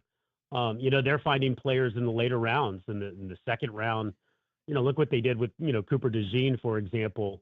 They have a strategy to bolster their lines every year with the draft. And I think with the salary cap that's getting ready to be implemented, $20.5 million, give or take. Yeah, some of the bigger schools are going to have that supplemented by the collectives, but I don't know that that's going to be in place forever, or that money is going to be limitless like it seems like it is right now. So when you're the GM, you got to prioritize. Okay, are we going to invest the bulk of our cap in the quarterback? Are we going to try to get the best pass rush we can? We're going to try to invest in playmakers offensively. I think you're going to see style of play differentiate a little bit as we get further and further into the salary cap era, because, you're going to have to make some hard decisions. And I think that's also why you see a lot of colleges looking to the NFL and trying to find people who can run, their front offices, because they have experience with that, that type of model.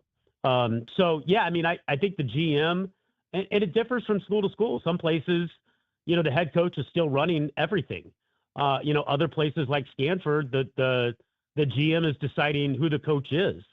So there's not really a standard from conference to conference or school to school, but more and more increasingly, these GMs are going to be tasked with making decisions on rosters, and that's going to obviously dictate who wins and loses in the fall. And I think, guys, you're going to see more and more. You might be unhappy with the coaching staff. You may fire your coaching staff, but you're going to keep your GM in the front office. Not that different from the NFL. I think a lot of these recent GM hires, in particular, coming from the NFL, they might outlast the head coach and the coaching staff at their particular schools. We're speaking with Jake Trotter of ESPN, covers college football at ESPN.com. Article up now on that general manager role across college football. And you went into it just a little bit there, Jake, but maybe help our listeners understand how different this can be at different places. You see one school go get the former director of the Senior Bowl who has a background in scouting. We know that there are other places that maybe it's a little bit more of a financial decision, and somebody from a business perspective, they understand salary cap and salary structure and not just grinding on the tape, watching the film. There's others that from a personality standpoint, they need to be that buffer from the head coach and the collective of having the money conversations. Head coach doesn't need to be the guy that says, hey, we're not giving you any more. We can't do any more. This is it. Or you might need to hit the portal. How different, and just try to explain maybe some of the differences with how these guys lead that position at different schools can be. Yeah, Cole, you nailed it. It is very different from school to school. And it kind of depends on who the head coach is, how long he's been there, what resources the school has to operate with, and then the type of general manager or whoever's manning that role. Oklahoma State, for example, Mike Gundy has said, we're never going to have a general manager while I'm here because I feel like that's my job. And I mentioned Andrew Luck at Stanford. He just fired Troy Taylor. He's going to be making another head coaching decision next year when they look for a permanent head coach. I mentioned Texas Tech earlier. They basically run the most autonomous front office in college football, where they're just making all the personnel decisions. And, more and more you're going to see analytics come into play. You talk to some of the people in this world and athletic directors and university presidents, they're going to have to be able to explain why they're investing all this money. And they're going to have to be able to say, look at all the players that we got that, were maybe not highly recruited, but our analytics department uncovered them just like the NFL draft with pro teams. So, yeah, you go from school to school, and it really is completely different. There's no standard model right now. Everybody's trying to figure this out. There are some schools like Florida, Maryland, UVA, where they have general managers that oversee the entire athletic department. So they're going to be in charge of that $20 million and not just divvying it out for the football team, but the other sports as well. They feel like that's a better way to have a handle on the money and where it's going. So I think in, 5 to 10 years, this will probably coalesce around a primary model. But right now, like as I found, and you guys know, it is different everywhere you go. And everybody is doing it a little bit differently, from one school to the next. What do you think? Obviously, everyone's trying to figure out the right model and how to approach it. And I'm not sure anybody really knows. You mentioned Texas Tech as a team that kind of goes almost exclusively through the GM's office to be able to handle all personnel decisions. But who does the GM answer to? Do they answer to the athletic director, to the school president? I mean, what is the chain of command in most places when it comes to this? Yeah, I mean, like I said, it's different everywhere. In some cases, I think Stanford is a great example where, Andrew Luck is basically answering to, the regents and the president. A lot of places it's still the head coach, but what happens when the head coach gets fired, and you want to keep your GM? Does that position report to the athletic director or the university president? And you look at the NFL. I covered the NFL for 5 years before moving back to college football, and in some cases, the head coach has more power than the GM. In some cases, it's the other way around. Ultimately, the owner kind of dictates what the chain of command is, and as you guys know, it's different everywhere depending on the owner. So. It really depends on the school. But I do think, right now, I think largely the head coach still runs the show. But I think we're getting ready to enter an era where more and more you're going to see GMs become pretty powerful. And, if they are doing the type of job that the fan base and the schools want them to do, that they're going to outlast head coaches. And I think a lot of these recent GM hires, Pat Stewart at Nebraska, Nick Polk at Florida. You mentioned Jim Nagy at Oklahoma, entering a situation where there's a lot of pressure on Brent Venables to win. I think OU is going to be better this year. I think they did a good job, getting some talent offensively, but that's a tough schedule. They play Michigan week 2. SEC is going to be brutal for them again. If Brent Venables gets fired, I don't think that Jim Nagy would as well. I think that they would keep him. And I think you're going to see more and more situations like that where, the GMs, because they stay longer, are going to have more and more power and answer to fewer and fewer people up the chain. The interesting part of that, Jake, and this, like we know this, we don't really have to spell this out for the listeners in its totality, but then you start going with the relationships and who likes who and who wants somebody there and who knows the big booster. I mean, I guess the bigger picture question is, with revenue sharing coming, like how important are the boosters going to be moving forward into the decision making? Like, if the big booster at Alabama or Tennessee, if they like the GM, can they go in there and say this guy stays? If they don't, can the head coach go make them the sacrificial lamb to keep their job for one more year? Who above this GM position is going to be making those decisions, calling those shots that can say, no, this guy's staying. I want this guy here. President, athletic director, boosters, are they going to be able to circumvent some of those with the power that they build? Because my question on if they can build that power is, does the general public really know what they've done? So can they build that public clout to say, no, we got to have that guy? Because are they the ones having the tough conversations with the kids? Are they the ones that really identified the talent that they brought in through the portal that maybe the coaching staff didn't see or didn't want? Yeah. In other words, are you asking, we're going to see power struggles in college sports the way we've seen it play out forever, in professional sports, where, the Nuggets they're tired of the infighting, so they fire everyone right before the playoffs, including their GM and head coach. I don't know. And I think, again, every case is going to be different. Some schools like Texas have a bazillion donors that think that they have sway.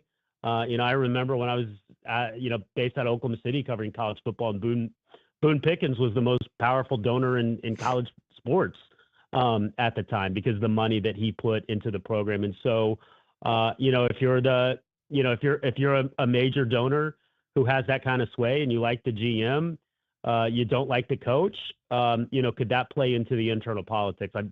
Obviously, it probably can. And I think more and more, and I don't know, like, it's hard to predict like what's going to happen to versions of these collectives when the salary cap and the House settlement goes into play. Like, do they completely disappear? Are they, do they still play a meaningful role? I mean, I don't know.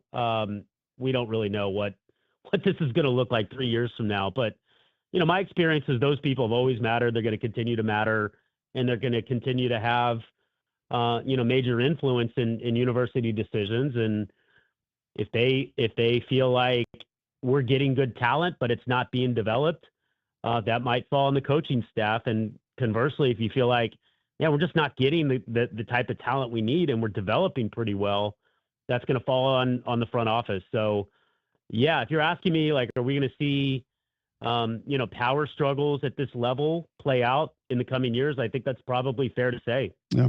Jay, great stuff, man. Thanks for hopping on. We'll direct people to your article, ESPN.com. We always enjoy catching up. Let's do it again soon. Great to be on with you guys. Take care. There you go. Jake Charter of ESPN joining us on the Higginbotham Hotline. I want to follow up with that. Just could that become more problematic than it is helpful moving forward? Because now there's just another tangle in the web that is the power struggle of college football. We'll do that next on Mac and Cube in the morning.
So where does this go, Greg, as far as the general manager role and how the power structure now changes in college football?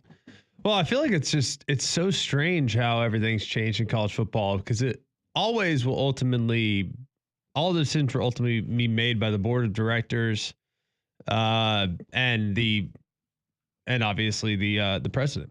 I mean, they're always going to have the end all be all say on hiring practices, but as far as personnel's going to go, I mean, does the GM get hired by the head coach, or does the GM get hired in order to run the actual program and make decisions on who the head coach is going to be? Yeah, like does the head coach want the GM to run the program, or does the head coach want the GM to find talent? Yes. Do you want to be a personnel guy, which is a traditional role for a GM? Right. Or do you want to be second in line from the president / owner / board of directors, what have you? That would go back to Kirby Smart. Remember when he was asked about it, I think right before spring ball, he's like, I don't need a general manager to run. I run my program. Correct. I don't need that. Why would I need that? Why? I evaluate my talent. I go look for my talent. Now, maybe Kirby feels good about having those conversations too with the guys, saying, "Yeah, we're not giving you more in NIL." That might be the right way for him, though. That might not be the right way for everybody. It's just interesting. It's so interesting that it's good. It's different for different people because you and I have both heard certain places. It is that go between of, hey, coach, so and so's getting this and so's getting this. I'm not playing this weekend unless I get this much more money. And he says, "That's great, Billy. If you would go down to Joe's office, he would love to have this conversation with you. Yeah, and I guarantee you, he's going to do his best to find it. I hope he does, man. I hope we got it because, man, I love having you here. But come back and let me know what he says. Well, let's get this done." And he's off the hook, as opposed to he has to try to have that conversation. Player gets mad. Player tells other players how mad he is, and players stretch the truth to the other players about what the coach did or didn't say, and now you got a problem. Or, hey, man, we don't have time to look at all these guys in the portal. Can you just go grind on Mississippi Valley State tape and let us know if we need to take this left tackle? Thank you. I'm going to go recruit Mobile and Pensacola. See you tomorrow. Yeah. And honestly, I'm not sure that there is a right answer. No, I think it all comes down to that coach's personality and what he feels like he needs the most. Does he need another voice? Does he need, a buffer? Does he need a talent evaluator guy? Does he need somebody to just kind of organize the finances, the financial structure of the program? Say, okay, we have this for this, this for this, this for this. Yeah, but at the same time, I am really curious. Like, if I were a coach, just self-preservation theory, I want to hire my GM. Yeah. Like, I want to be in charge of that. Self-preservation. I don't want an outside hire. Like, I want to be in charge of my GM, who is in charge of talent acquisition and the difficult conversations. Like, my GM is an extension of me, not my boss is the GM. I think the Stanford model, I trust Andrew Luck greatly. I've been friends with Andrew Luck for 15, 16 years now. I think he'll do a great job at Stanford, but I would hate to be their head coach. Don't want to be in that position. You know what I mean? That's brutal because Andrew Luck ain't going anywhere.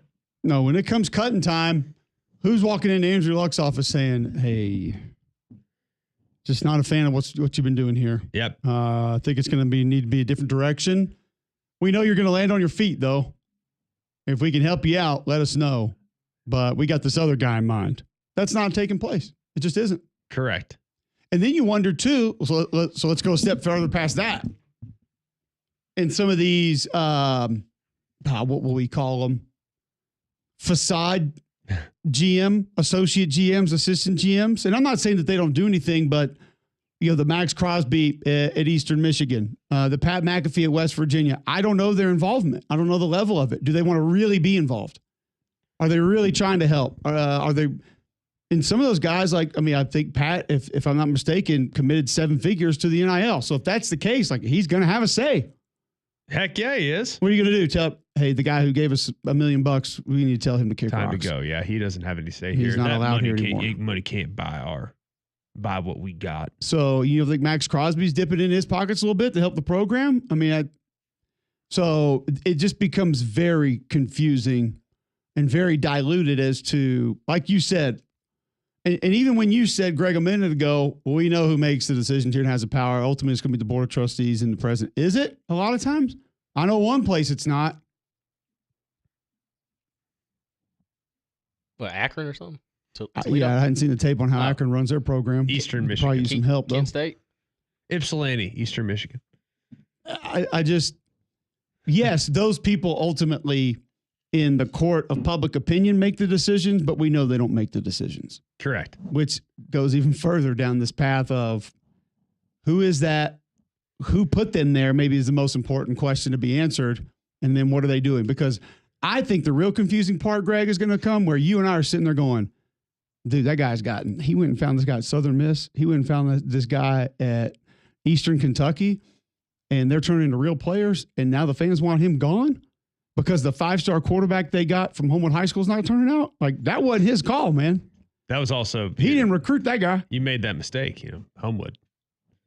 All right. Questionable characters. The 5-star South Lake Carroll quarterback that was overdeveloped. No. He went in the 7th round. And his Tacovas were too tight. Whatever. But here, honest question here.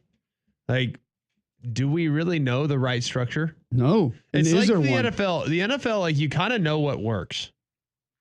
Like the NFL is kind of a tried and true model. You have the draft, which is the ultimate equalizer. Like if you're like we had Trotter on a second ago talking about the Philadelphia Eagles. Well, the Philadelphia Eagles can draft best available whenever they want because they already have the structure of their roster intact. They're in position to do that. Yeah, so you're drafting at 29, you get a good player at 29. The team at 11 didn't get a good player. It's because they had to draft by need. Philly has no needs. They just can subsidize the core that they already have. Like they're in a great spot. So I don't know if you know for sure exactly what the structure is going to look like and what's best. To me, the NFL is all about the quarterback. You get the right quarterback, oh, you're amazing. Les Snead was being run out the door, and all of a sudden Jared Goff got pretty good. Like, I mean, literally out the door at the Rams. Jared Goff got good. They go to the Super Bowl. They decide they can do a little better. Boom, they get Stafford. They're off and running to win the Super Bowl. He's now got a lifetime contract or whatever the heck it might be. The guy in Seattle was like the greatest thing on earth. Why? Because he got Russell Wilson in the 3rd round. I mean, the guy in Philly, why is he great? Because he got Jalen Hurts in the 2nd round. I mean, it's almost all about who your quarterback is. Like it's almost all about what your core looks like. And I think that in the NFL, we know that. In college, nobody really knows because the turnover is so significant on a year-to-year basis. Like, are you better off having a GM that runs the show or a head coach that runs the show or a booster collective that runs the show? I don't know. We'll see. Yeah. We need a few more years to figure out what works. We'll continue asking that question. Some of you on hold, some of you tweeting, and we'll get to that response right after this on McElroy and Cubelic in the morning.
All right, Brian Driscoll going to join us on the other side to talk Notre Dame. Speaking of Notre Dame, Golden Domer, you got about 30 seconds. What's on your mind? Top of the morning, gentlemen. Morning. Top of the morning. How are y'all? Hey, look, I wanted to hit on y'all's Brian Kelly talk y'all had. For some reason, Indy Nation kind of turned their back on Brian. Look for him to fall at any chance. Just want to extra agree with y'all. I think Brian Kelly is a heck of a coach. If you look at what he did at Granville State, Michigan. Sorry, bad connection there. Apologize, Domer. We will talk some Notre Dame, though, with Brian Driscoll. Maybe get his thoughts on Brian Kelly, top 10 coach in college football. Overrated, underrated. And where the Irish lie with their quarterback situation heading into fall.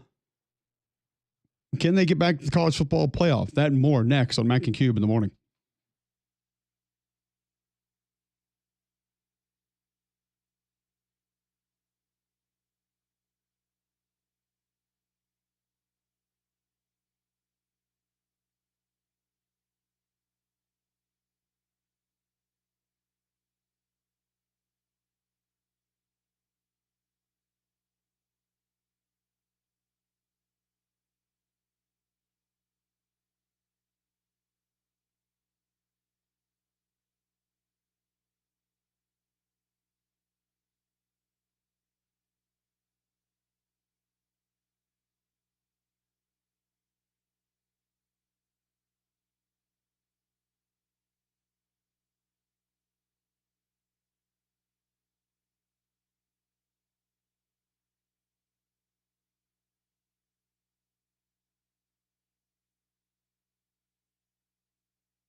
All right, welcome back in. McElroy and Cubelic in the morning. Appreciate you guys tuning in. Brian Driscoll coming up to talk Notre Dame here in just a few moments. A lot of different directions that we'll go discussing the Irish. A lot of different ways that a lot of different things we want to try to learn about where this program is heading into this season. We know where your CBD store is. 3 locations. You guys know that. Highway 280 off by Bailey Brothers, 150 by the Cajun Cleaver, Trussell just off 459. Your CBD store, the largest brick and mortar CBD retailer in the world. First company to have USDA certified organic oil supplements. They have the stamp seal on their products. So that means If you're looking for help with arthritis, anxiety for you or your pet, if you're looking to lose weight, the Trim by SunMed on the shelves now. Better sleep, better energy throughout the course of the day, better focus throughout the course of the day, skincare, gut health. They can help you with all of these. So stop by one of those locations today. Tell them you heard about them right here on McElroy and Cubelic in the morning, your CBD store where good health hits home. We know Angeli is out. He will not be the starting quarterback, Greg. You had Jeremiah Love as your number one running back returning in college football. What should the expectation be right now for Irish fans for this upcoming season? Well, I think they should feel real good about what they have. I'm curious about the quarterback situation. I think CJ Carr is the most likely candidate. I can see a quarterback run element with Kenny Minchey being involved as well, but I think they're going to be fine at quarterback. I think they're going to be good at receiver. Offensive line should be a position of strength. Running back should be a position of strength. I think offensively, they got a chance to be really good, better than they were last year. Defensively, they lost so many pieces last year that were hurt, many of which are back and healthy. And as a result of those injuries, a lot of the young guys have gotten a decent amount of reps. So I'm super bullish on Notre Dame this year. I am a little bit concerned about the defensive coordinator turnover. And it's not that I don't have faith in what they're going to continue to do defensively. I don't think they're going to completely change, but Al Golden did a lot of great things and had a great feel for calling plays on that side. And that team needed to make a play. They made a play on defense, and it was kind of amazing how they were able to consistently do that. So I am a little concerned about a new defensive coordinator, but at the end of the day, I'm not super concerned. Al Golden was great last year. Not many would deny that. I don't think Brian Driscoll would either. He covers the Irish. He joins us now on the Higginbotham hotline. Brian, wanted to start just with that quarterback situation. We know Angeli now out. Greg and I both liked what we saw from him last year. How close was the battle through spring? How clear-cut are things in that position room heading into fall? I mean, just from what we saw this spring, it wasn't really close. I think what you saw this spring was you had experience on one end, grit, toughness, leadership on one end, and then just supreme talent on the other end. And it's not just CJ Carr. It's also Kenny Minchey, who often gets left out of this conversation. But, I think that's really what Notre Dame is looking at. After making the run they made last year, they're looking like, we got to focus on the ceiling, right? Like, we know what Steve Angeli can do, but there's obviously going to be some limitations with how far he can take you. They're a program that wants to get over the top, and they've got two young quarterbacks. And I think it's going to be CJ Carr, but I'm just not ready to completely dismiss Kenny Minchey's chances yet. But you could just see it, guys, in the blue gold game. The first two throws CJ Carr makes, we see that all the time. And just to be able to put the ball in places that you just don't see a lot of quarterbacks be able to do. And he'll go through his growing pains as a young quarterback if he wins the job. But it's really just about looking to say, hey, our ceiling of what we can be is here, and we've got to try to get there. What exactly have we seen from CJ Carr outside of just the blue gold? You guys reference you've seen him. I've seen him throw. I think he throws a beautiful ball. He has a big arm. I personally liked Angeli a lot. I think he's going to be a good player at Syracuse. I think that's going to end up working out well for both parties. Angeli's got a good new home, and Carr in time, I think, has a higher ceiling. So I'm good with it. But what have you seen from CJ Carr from a mobility standpoint? Just kind of from a carrying the team standpoint, because Riley Leonard last year, I don't think he's a freak show physically, but I do think he was a great, stable leader, knew exactly what he needed to do to get the job done and win the game. So how is CJ Carr in that aspect? Well, as far as carrying the team, I don't know that we can know that till we see games, right? I mean, I don't know that we can know if he can put a team on his shoulders and will him to victory the way that Riley did at times last year till we see him in games. But what gives him an advantage in this battle is you're talking about a kid that has a very unique feel for the position and the game at such a young level. I mean, we're watching, I could count the number of times I saw Riley Leonard hit a backside dig of a route combination maybe on one hand last year. And we see CJ Carr do things like that consistently. It's Greg, you played the position, right? I mean, it's one thing to have a big arm and be athletic, but do you have a feel for the game? Can you anticipate things? Can you throw guys open? Can you see, hey, look, they're going here, so I know this route's going to come open, and then hit it with timing? A lot of quarterbacks can see it, but can they see it in the time to where they can get the ball into those tighter windows. And that's really something CJ has shown from the day he got to Notre Dame, just that feel for the game on top of the talent. He's not a guy that's going to go out there and run for a bunch of yards, but he's a good athlete.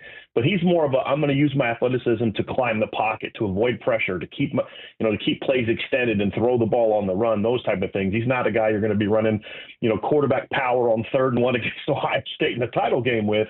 But I think that's the evolution of where Mike Denbrock wants to take this game. They did what they did last year with Riley because that's what you needed to do to run an offense with Riley Leonard. I don't think that's ultimately where Mike Denbrock wants to take the offense, and you can see that with the type of quarterbacks they've been recruiting since he got here. Absolutely. Brian Driscoll joining us on the Higginbotham Hotline. He covers Notre Dame, discussing Notre Dame coming out of spring. We both love Jeremiah Love on the show. Greg's got him the number 1 running back in college football. The offensive line, we all believe, is going to be fine. Even losing a couple of bodies, you had the depth there, and you have guys that have played.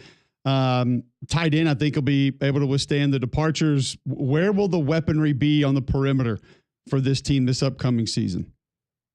Well, the biggest thing is obviously you need Jeremiah Love, Jaden Greathouse to somewhat continue his end of season finish into 2025. Obviously, that doesn't mean 6-7 catches for 100 yards every game, but just really being a focal point of the offense. That's something that he wasn't during the season. If you break down the film, he was open a lot more than than you would expect from someone who got the number of touches and targets he did. But when he was targeted, I think Notre Dame, according to PFF, had like a 79% completion rate when he was targeted. He was over 11 yards per target last season. It's just the way that teams defended Notre Dame. There's a lot of stuff in the box, a lot of stuff in the middle, and I never felt Riley Leonard was super comfortable throwing over the middle of the field. We saw that a little bit more in the postseason, and where Jaden Greathouse became more of a focal point. So that's option number 1. But the big thing is they need Malachi Fields to be at Notre Dame what he was at Virginia. I mean, if you look at where this offense was last year, you add a 50-plus catch, 800-plus boundary receiver into this offense that's 6'4", 220. If he can do at Notre Dame what he did at Virginia, that gives them a weapon they really haven't had at that position since probably Chase Claypool back in 2019. And I think that's something that this offense really needs as they evolve into trying to be a bit more of a balanced group. What about defensively? Turnover at defensive coordinator. I think that's a significant, storyline. Al Golden was that good. If he wasn't that good, and to do what he did with such inexperience, and I know Marcus is going to be hands-on, he's going to help put together the plan. I'm never going to be concerned about his involvement, but how different will the defense potentially look structurally, knowing it's going to be underneath leadership?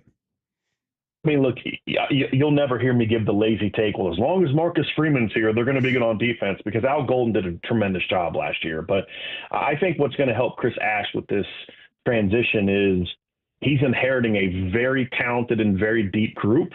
And I think, and also a coaching staff that's completely intact other than him, which is going to allow him to sort of slowly incorporate what he wants to do with what's already there. And that's something that we saw this spring is there's some changes. We saw them play more zone. The couple times they tried to play zone last year, like against USC, it didn't look all that great. So that's something that they're working on. They're making some adjustments to the defensive line to try to turn that unit loose a little bit more so they don't have to be as blitz heavy as maybe they have been the last couple of years. So you're starting to see some of those changes. But I mean, Greg, I think you hit the point on the head before I came on, which is, look, schematically, Chris Ash is going to be fine. He won a title in 2014, but does he have a feel for those calls and those moments where you get those big stops? That's something Al Golden was great at last year, was really knowing when to dial up that pressure to make that third down stop or to get that turnover or whatever the case may be. Can Chris Ash do that? And that's something where I thought Al Golden was masterful, and you're going to need him to be somewhat on that level if Notre Dame's defense is going to continue playing big-time football. We're visiting with Brian Driscoll, talking Notre Dame. What's the expectation from the fans right now? Like, realistically, is it just get into the playoffs? Is it national championship contention? Where is the fan base on what they believe this season should be? You don't let Notre Dame fans get to the title game and expect them to not expect that every year moving forward. I mean, I think that's the standard now is you've got to get to the semis on a relatively consistent basis. And when you look at the talent that Marcus Freeman has brought in from the high school recruiting, the type of development that they have, the kind of coaches they've landed, you're talking about, I mean, who'd have thought 3-4 years ago that Notre Dame would have arguably the best running back and cornerback in college football coming back? It's just that speaks to the upgrade. And, Greg did his top 10 running backs, but then right behind them is Jadarian Price in that honorable mention category. I mean, this is what Notre Dame has become, is a team that can compete more athletically than with the top teams they have in the past. And so now the expectation is, look, you should be able to win at least 2 games every year. And then if you can get past that, then now you got a shot to win it all. I mean, that's what the expectations are at Notre Dame. It's what it is at Ohio State. It's what it is at Bama. They've got to kick that door down and win it, but the fans are hungry for it. And Marcus Freeman has kind of fed the beast a little bit with what he did with this team last season. What do you think is the position group that has him most concerned? Obviously, a lot of young guys thrust into starting roles last year. They overcame a tremendous amount of attrition on the defensive side. Few of those guys are now back as seasoned veterans. And then a couple guys lost early last year that they had high hopes for. Traore, Boubacar Traore, Botello off the edge. I mean, they have a few guys coming back now that I think significant. For me, I don't know if you see it the same way, Brian. I think D tackle is a concern. I just don't think they're going to be as disruptive. That's okay. They don't need to be. But that might be the one position where I'm like, all right, that's going to be a noticeable drop off of last year. But what do you think Marcus Freeman is? What do you think is leading to sleepless nights for Marcus Freeman as far as his roster is concerned? Well, I think defensive tackles is the place you go to on defense, certainly. I mean, you lost a guy that was an All-American last year in Riley Mills. Howard Cross was an All-American the year before. Can you generate a pass rush with your front the way that you did the last couple seasons when those two guys are really playing good football?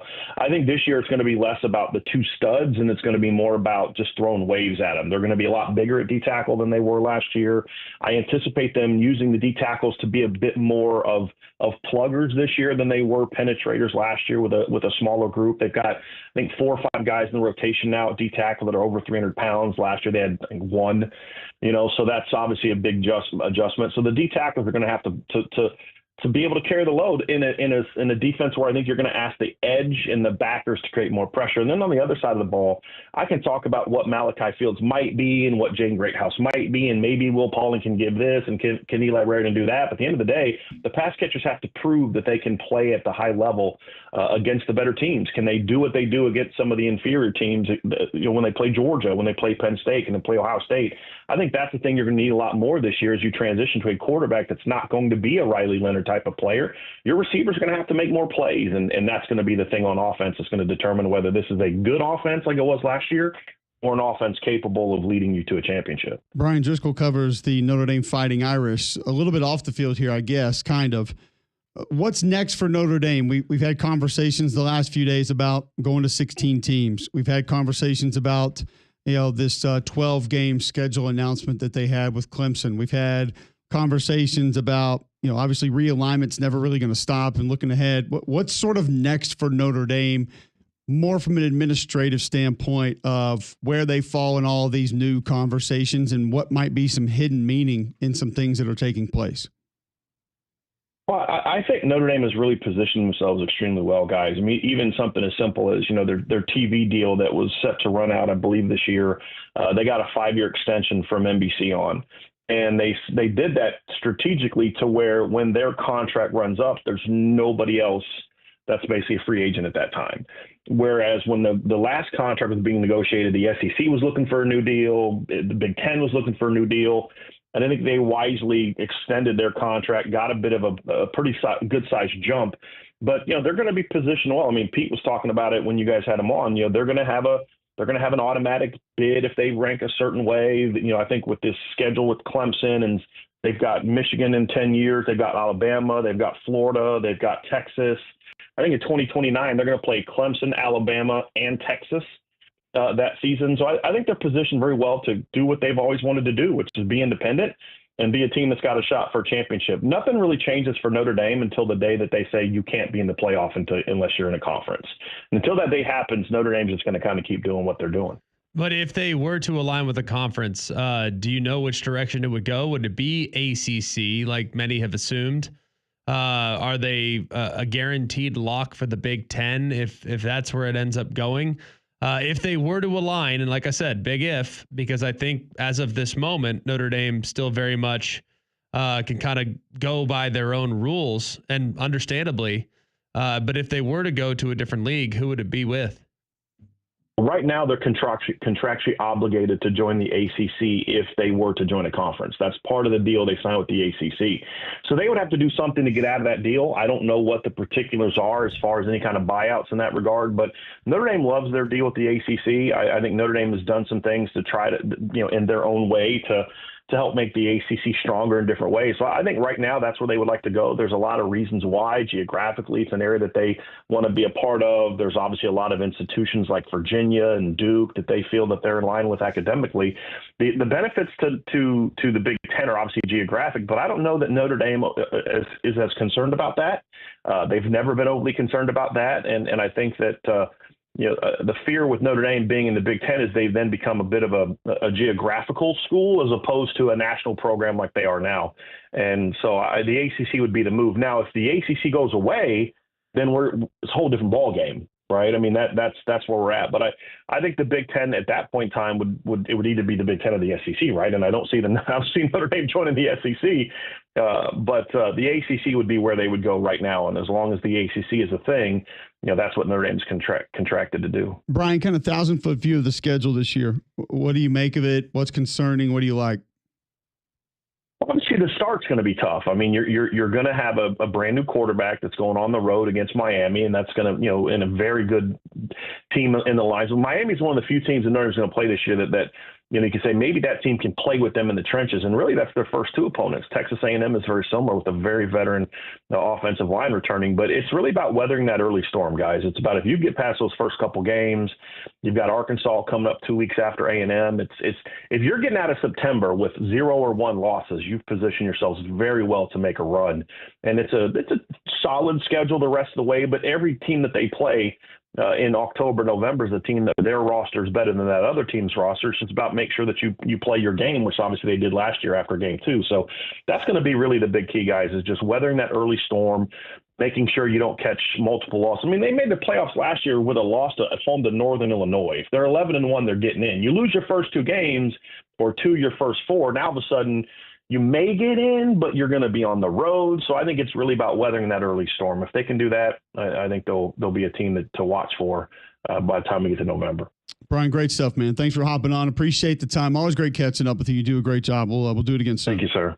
Thanks for having me on. There you go. Brian Driscoll, he covers Notre Dame, does it as well as anybody. Great insight to kind of think about where Notre Dame might be down the road. Think about where Notre Dame is right now, what that team's going to look like this season. A lot of different aspects of discussing the Irish. And you can find Brian on Twitter at CoachD178. Find his work at irishbreakdown.com. They do a great job on YouTube as well.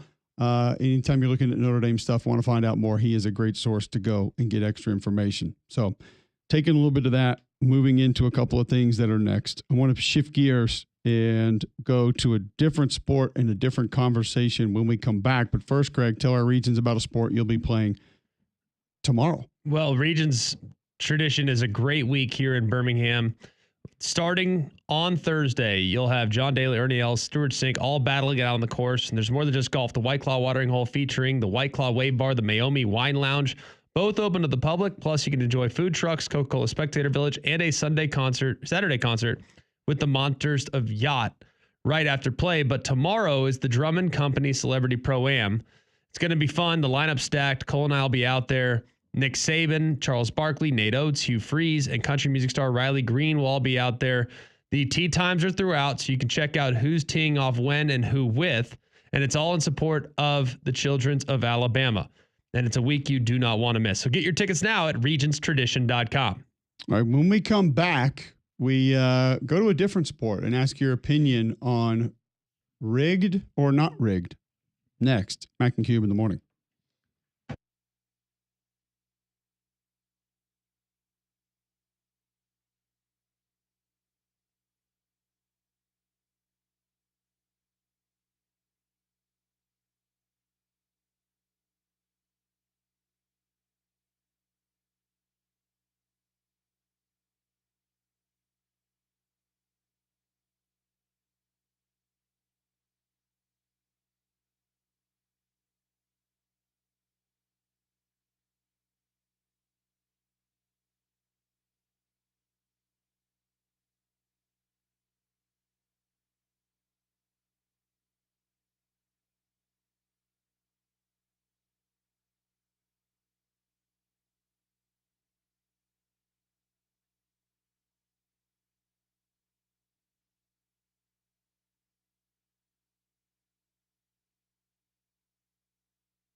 Welcome back in. McElroy and Cubelic in the morning. Some other news that we need to get to that we have not discussed just yet. Major League Baseball last night. Braves take out the Nats to get to one game below 500, 4-3. 6:15 they go again tonight. Nats 17-25, Braves 20-21. Yankees took out the Mariners 11-5. 15 hits for the Yanks last night, 24-17. 22-18 for Seattle. They go again at 8:40 tonight. A's, Dodgers 9-10 tonight. You staying up for that one? I'm probably not going to make that one. No? Probably not. Wanted to. Can't. Too late. Celtics take out or get taken out by the Knicks last night, 121-113. Jason Tatum, 42-8-4. Jalen Brunson, 39-12. The Knicks lead the series 3-1 now. That one feels like it is over. Done. Well, I don't know. 3-1. We see 3-1 comebacks happen. Not when it's been going the way this one has. No, it's happened, though. It does happen. It's massive improvement from three-point line last night, though, as Boston hits 18-48, which is about 13 more than they had hit in the first three games. So maybe they do find their ways in Game 5. Minnesota takes down Golden State. They lead that series 3-1. Anthony Edwards had 30. Tonight, 6 p.m., Pacers at Cavs. Indiana leads that one 3-1. And at 8:30 tonight, Denver at OKC. That series tied at 2. That one's going to be great. I just can't stay up to watch it. I'll probably watch a lot of the first half, and I hate it for my son because he wants to watch all these games so bad. And I'm like, bro, you got to go to bed. Sorry. I would love to let you stay up. Like, he does not do well without sleep. So it's brutal. We can't. The no sleep is the thing. That is a thing. Well, it's magnified with him. And it's just like, my daughter can do it. 5-year-old can do it some. 7-year-old can't. He has to sleep. It's just one of those things. Like, he needs to sleep. And I'd love to let him stay up and watch some of these games. He wants to watch them. I was like, man, I can't do it. No, you're going to bed. Sorry. So last night we had the NBA draft lottery. And your Dallas Mavericks end up with the number 1 pick. Ayo. Luka who? Immediately, the conversation turns to the fix is in. Of course. This is rigged. Duh. But it does lead you to potentially think that. Let's be real. They had a 1.8% chance to win the lottery. That's why it's the lottery, though, right? That's why you can't That's why you buy the ticket. They flatten the curve. So nobody drives by the sign in Georgia and says, oh, it's $538 million. Go in there and get it so I can win this thing tomorrow. Like, it's a long shot. That's why it's a lottery. But with the Luka trade, now people are saying, did the NBA want to push the ratings up a little bit and get Luka to LA to help out? And which that turned out really well, by the way. Yes. Loved their first round game. Great move, NBA. Way to go. You really rode that wave right through the playoffs. Well, the regular season got a bump. I'm sure it was massive. It's better than nothing. They get up in the 800,000s for some of those regular season games. Don't you start. Don't you start. So Cooper Flag will be the number 1 pick. Likely. Not a guarantee. Is Rutgers going to have 2 of the top 3. Is Baby Wimby out there somewhere in France we don't know about? They haven't found him yet. He's coming. No. We've had a lot of success in Is there Dallas. a Croatian or Slovenian out there that we haven't heard of yet? Not yet. You think is going to move up to the number 1 spot? It's this coming. Is not debatable. No. Why don't they just go ahead and send? They should have had the envelope ready. No. Just handed it to Adam Silver and says, hang on to this. Put it in your coat pocket. We good? Come on. I do think it's kind of amazing when you look at how this all went down and everybody just saying how rigged this is and all. Why would they do that for Dallas? Nobody cares about the Mavs. The stupid logo that looks like the Timberwolves logo. You're not wrong. Dallas is not necessarily they're not America's team. Let's put it that way. But not on the court, they're not. They have had a decent amount of success, and I do think there is kind of I don't want to say a universal interest, but when they've had some of the best players in the league, whether it's Dirk or Luka, Steve Nash before both, Michael Finley, there's a thing. In the last 20 to 25 years. There's a Hold thing. on, wait one second. We're not a diehard NBA show here. I get it. But did you just attempt to carry when they had the best player in the league No. To Steve Nash and Michael Finley? Steve Nash won multiple MVPs. He did. And by the way, Michael Finley was Would he have been the number one pick off the board at any point in time during his active career? No, but he won multiple MVPs. Then he wasn't the best player in the league. If you win the MVP, then he wasn't the best player in the league. Most valuable. That is true. So I'm not best always. Fair. That's fine. It's still most valuable. Like you can hate on Michael Finley all you want. You can't hate on Steve Nash. But I can say he wasn't the best player in the league. For 25 years, the Mavs have had a well above average run organization. Now, when I moved to Dallas, they were the WOT. Yeah, and now they got a casino running it. Okay. I don't know if that has a lot. It's great for making money. Have no idea what it's going to do for your product on the basketball court. I don't know. I do know that Dallas is one of the biggest markets in the country. And I think Cooper Flagg is going to make Dallas very consumable. And let's be real. Is the NBA better off having Cooper Flagg play in Utah, Charlotte, New Orleans? No, they're not. We've seen really good Utah teams over the years move the meter. But still, no. Maybe you need more of your West Coast audience. If you pair Zion with Cooper Flagg, that's, New Orleans could be for how many games a year? 7? I'd say 42 on a good day. Good year. So I think Dallas. Let me stop this NBA conversation and have another fun part of it here. When are we going to start putting Zion with some of the biggest busts in NBA history? I'm there. I've been there. Michael Olakandi, Zion, Greg Oden, Zion. Well, Greg Oden was injury. I don't necessarily Zion's go. injury That's kind of what's going on right now with Zion. No, yeah. What, eating? It could be a problem. Feet. Yeah. Bad feet. But here's what's amazing. I would say distractions just in general. That also plays a part as well. Yeah. But if we're shouting from the rooftops that things are rigged, okay, just for the record, how is it that not once but twice, 2 different times, New Orleans has received the number 1 overall pick? It's a big NBA city, Greg. We need to get them. We need to get them going. Who's their mascot? A pelican? That's right. No, it's Pelicans. Pelicans. There's one of them. There's a flock. They trade Chris Paul. They get Anthony Davis. Why would you let Wemby go to the Spurs? They trade Anthony Davis. You get Zion Williamson. Mavs trade Luka. They get Cooper Flagg. And Anthony Davis. Imagine that. Because you know what? Nothing's better than surrounding your potential franchise player with 2 aging 35-year-olds with questionable medical history. Well, there have been a couple of instances. You looked at the 93 Magic. They had 1.5% chance, and that was to put Penny with Shaq. Like, that was one I think I was even in, like, early middle school that I even thought, yeah, that doesn't seem right. I mean, that was literally, you started counting the championships, even though it didn't happen. Olajuwon got in the way of a few of those. 2014 Cavs, you kind of thought, trying to get a little help in there. Yeah, that one you felt like, or the 2011 Cavs, 2.8%. You just, yeah, okay.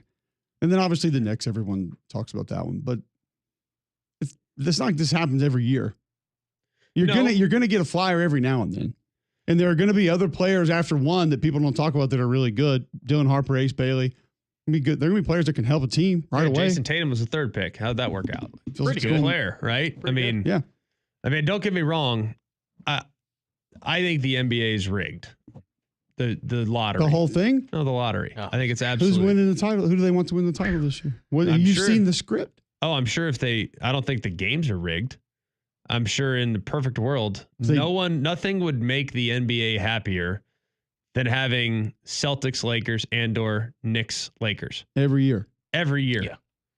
And/or if you want to remove the Lakers, it'd be Golden State right now because of just how big Steph has become. The NBA absolutely would want that, and they would welcome that. But I don't think the games are rigged. You can't do it. These are professional athletes with hundreds of millions of dollars on the line. There's no way that they are going to. Believe it, put it this way. If it was rigged, Minnesota's not beating LA. All right. So let's just stop. It's not, but I do think the lottery. Maybe they need to generate some new fans in the Midwest. I think the lottery. America's heartland needs more NBA. I think the lottery, I am remarkably skeptical of how the lottery works. What could they do to get rid of that mindset from people? Just I don't even know. Just give it to the worst team? I mean, you could, but then you encourage tanking. Right. Well, they're already. Yeah, That's already happening. Well, I mean, not only tanking, but also the tough thing about the NBA is you have one good tanking. player and it totally changes your team. It totally changes your roster. So like you can Just go like Zion, from, totally changed that franchise. well, it could have if Zion was actually a pro. Yeah, absolutely. Like if he was a pro, it could have. So I mean, it's in the NFL. It's like you're not going to tank for the number one pick. You'd like to have the number one pick for sure, but like you get a quarterback, great. You surround him with a bunch of terrible players. He's not going to be very good. So I think it's a hard thing to figure out. I personally have a hard time understanding like, oh, well, this pick is protected and I'm in the lottery, but if I pick in the top 4, it's mine. If I don't pick in the top 4, it's theirs. That's like a lot. It can be a lot. Hard. It's kind of confusing for me. And maybe that's why people think that, Greg, is because it's not, there's so much of it that's not clear cut, I guess. Well, it's just, they're not showing us. They're just pulling envelopes out. Like you want to remove any and all doubt, then help us understand how the process works by showing us behind the curtain. And it's no different than the college football playoff committee. Like people think that's rigged too. Absolutely. So guess what? Let's put a camera in there. Show me how it's done. I personally think there is no rigging of the college football playoff. I think there are there are people on that committee with the remarkably high levels of integrity. And I don't think they would want to be a part of something that would potentially, lean in one favor or the other in hopes of making sure that their hands are greased. Like I don't see that happening. And to be honest with you, I don't even know if that happened in the NBA, but I know the NBA is constantly trying to improve where they're at in the marketplace when compared to the NFL, when compared to college football, because there's a wide old gap right there. Big old gap between football right now and basketball. And doesn't mean it's not international. Internationally, they're doing terrific and will continue to. But domestically, I think there are some challenges. And part of said challenges is that your 2 biggest stars are on the West Coast and those games tip at 10 o'clock Eastern time.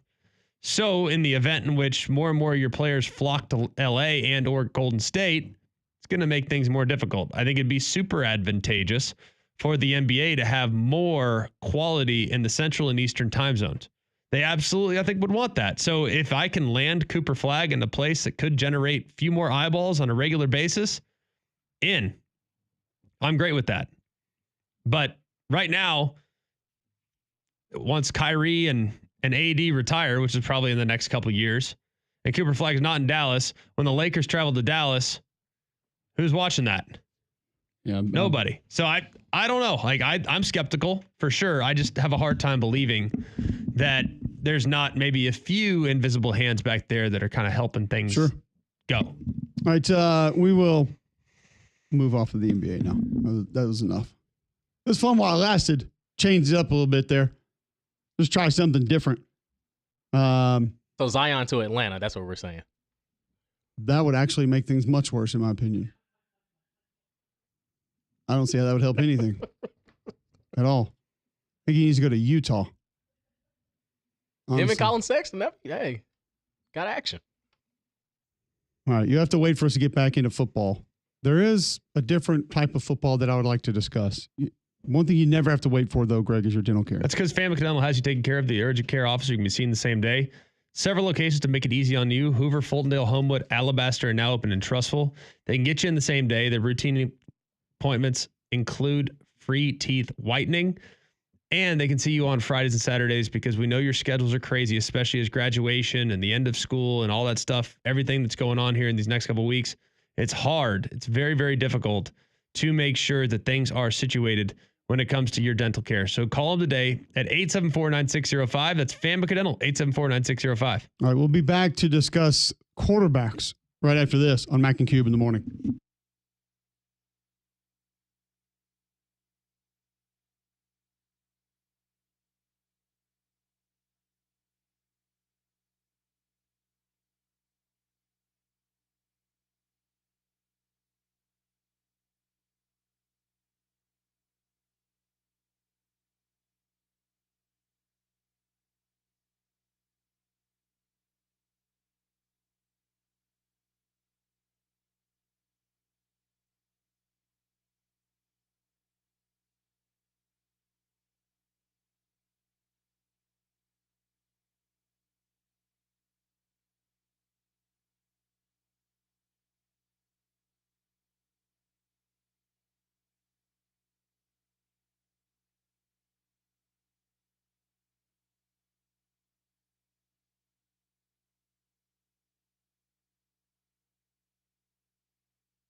All right, welcome back in. McElroy and Cubelic in the morning. We will talk some more scheduling around football here in just a moment. Get to when and where some of your favorite teams are going to be playing on some pretty important days moving forward. First, I'm going to tell you about my friends at Royal Automotive. Royal Automotive, for over 50 years, helping our friends and neighbors experience how car buying should be. 4 Royal-owned dealerships in one location, selection, savings, unmatched. Royal Buick GMC, Royal Volkswagen, Royal Automart, Volvo Cars of Vestavia Hills, all at the corner of I-65 and Highway 31 of Vestavia. From sales to service, the team at Royal can help you find that new ride and keep you rolling. When it's time to start searching for your next vehicle, Royal is the only place to find over 20 unique truck and SUV options in one spot. All 4 stores in one location means you can get behind the wheel for a test drive without driving all over town. My favorite part is that new car smell. And when they say for every ride there's Royal, they mean it. If you're shopping for that very first ride or the ride you always wanted, for every ride there's Royal. Royal Buick GMC, Royal Volkswagen, Royal Automart, Volvo Cars of Vestavia Hills, all at the corner of I-65 and Highway 31 in Vestavia, online at royalautomotive.net. The schedule release for the NFL coming out this week, Greg, and certain aspects of it are trickling out. We will get Cowboys at Eagles Thursday, September the 4th on NBC and Peacock to kick it off. That's a big one to start it off. I really like that as an opener. I mean, obviously Cowboys, big brand, big numbers, should be pretty good too with some of their additions. And the defending Super Bowl champs, which always get that opening night kickoff treatment. So I love the opener. I think it's great. It's you get a rivalry game. You get two massive brands. You get the world champions against America's team. Imagine that one's going to do a pretty big number. I think people will watch that to start things off. Yeah. Fox will air a Week 16 doubleheader on Saturday, December the 20th. So as we talk about the infringement on the college football season and different portions of it, and where the NFL fits in, December 20th, that Saturday, will belong to the NFL. You'll get Eagles at Commanders, and then you'll get Packers at Bears. 2 pretty big matchups. I mean, Packers-Bears always going to be big. And then obviously with what Jaden Daniels did last year in Washington, going up against the world champions, that one's going to be massive as well. So that's another matchup that you get. Black Friday, we talked about a couple of the college football games are going to be there. The all cotton investment Longhorn shootout is going to be on that day, as well as the Egg Bowl. We found that out yesterday. Black Friday football on Amazon Prime is going to be Bears Eagles. I'm sensing a theme here. Yeah, the Bears. Just put Philadelphia on all the good spots, and we'll be fine. Yeah, good with that. By the way, we kind of skipped over this, not to go back to what we talked about in the first segment of the show. How do you feel about Egg Bowl being on Black Friday? I hate it. You hate it at noon, or you hate it on Black Friday? I want it Christmas. I want it Thanksgiving night. Okay. That's what I've become accustomed to. So that's what I want. Fair enough. I don't always get what I want, though. Can confirm.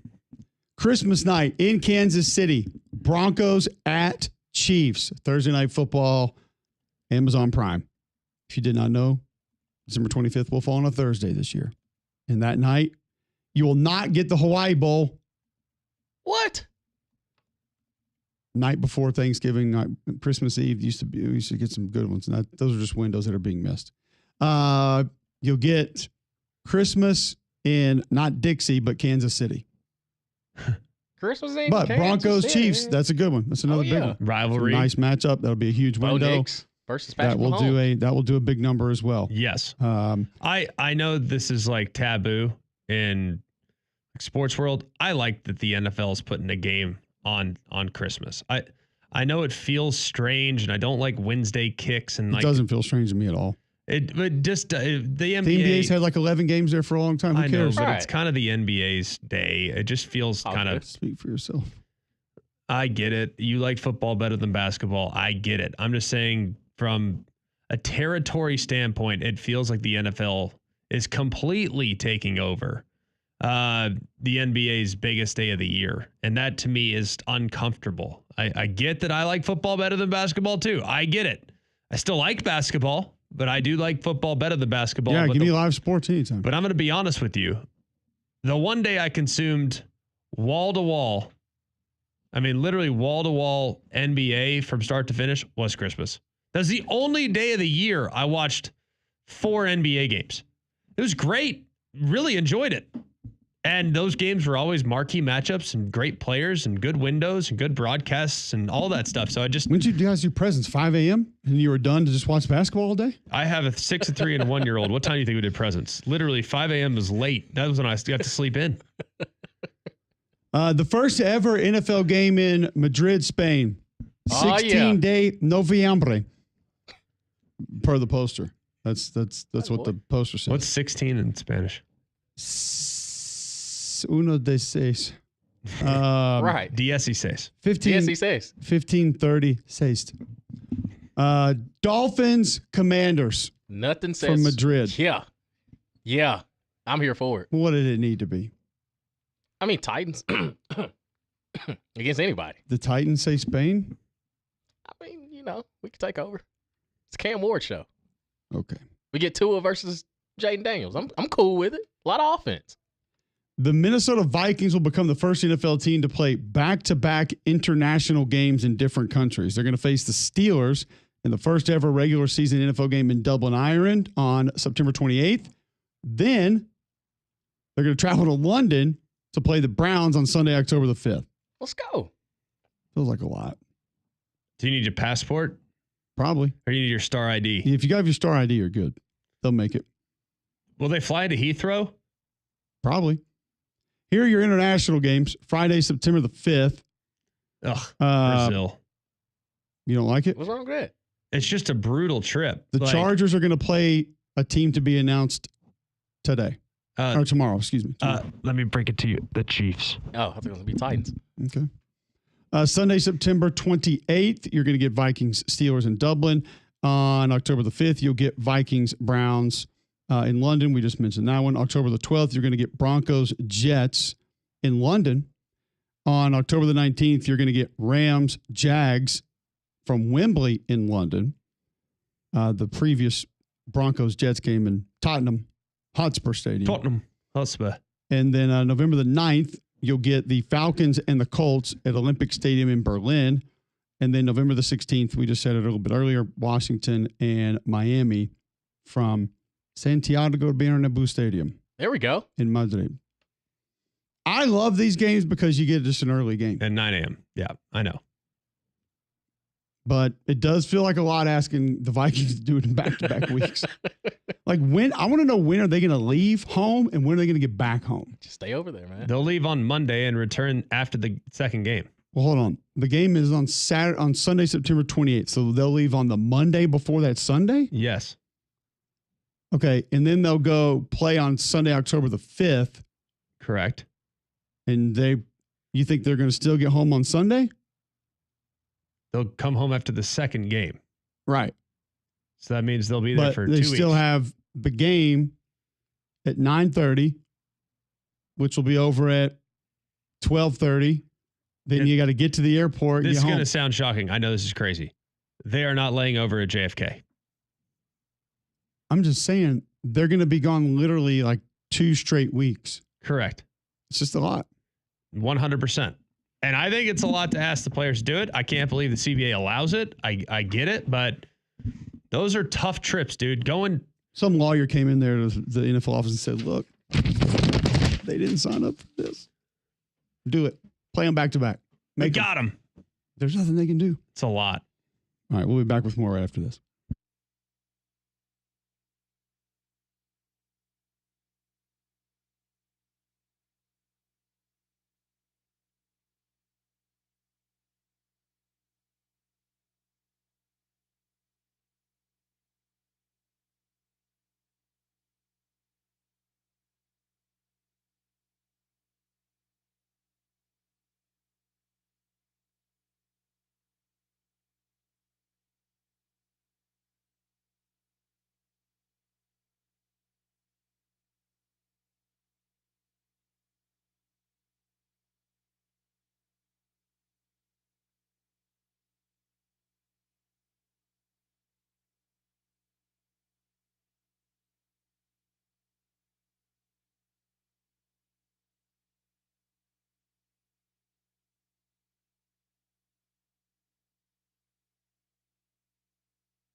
All right, welcome back in. McElroy and Cubelic in the morning. Quickly want to tell you about our friends at Game Day Men's Health. Head over there now to GameDayMen'sHealth.com. You can sign up for the free consultation, free PSA test, free testosterone test, find out your baseline health. They have options to help you feel better. Weight loss programs, the testosterone replacement therapy, they can help you with a lot of different things. Just get you going, making you feel better inside your daily routine. A holistic approach to health and wellness. Go to GameDayMen'sHealth.com right now. GameDayMen'sHealth.com. Sign up for that free consultation. Minimal upfront costs from the programs they offer, and you save 10% by mentioning Mac and Cube in the morning. We didn't get to Derek Carr retiring, Greg. What does this mean for Spencer Rattler? It means he's going to be in a good three-way competition. Or Tyler Shuck. With Tyler Shuck and Jake Haener. I mean, it's probably one of the most intriguing quarterback battles we've seen in a while. When was the last time there was like a legit three-way quarterback competition in the NFL? Tennessee Titans last year with Will Levis, Mason Rudolph, and you can just throw whoever real back there. Not real competition. All right, next. So I guess we need to start our search in 2023. The one that people paid attention to, I think is what he was saying. Oh, my. Haters. Who wins it? I'll take Rattler. Rattler for 2, then Shuck.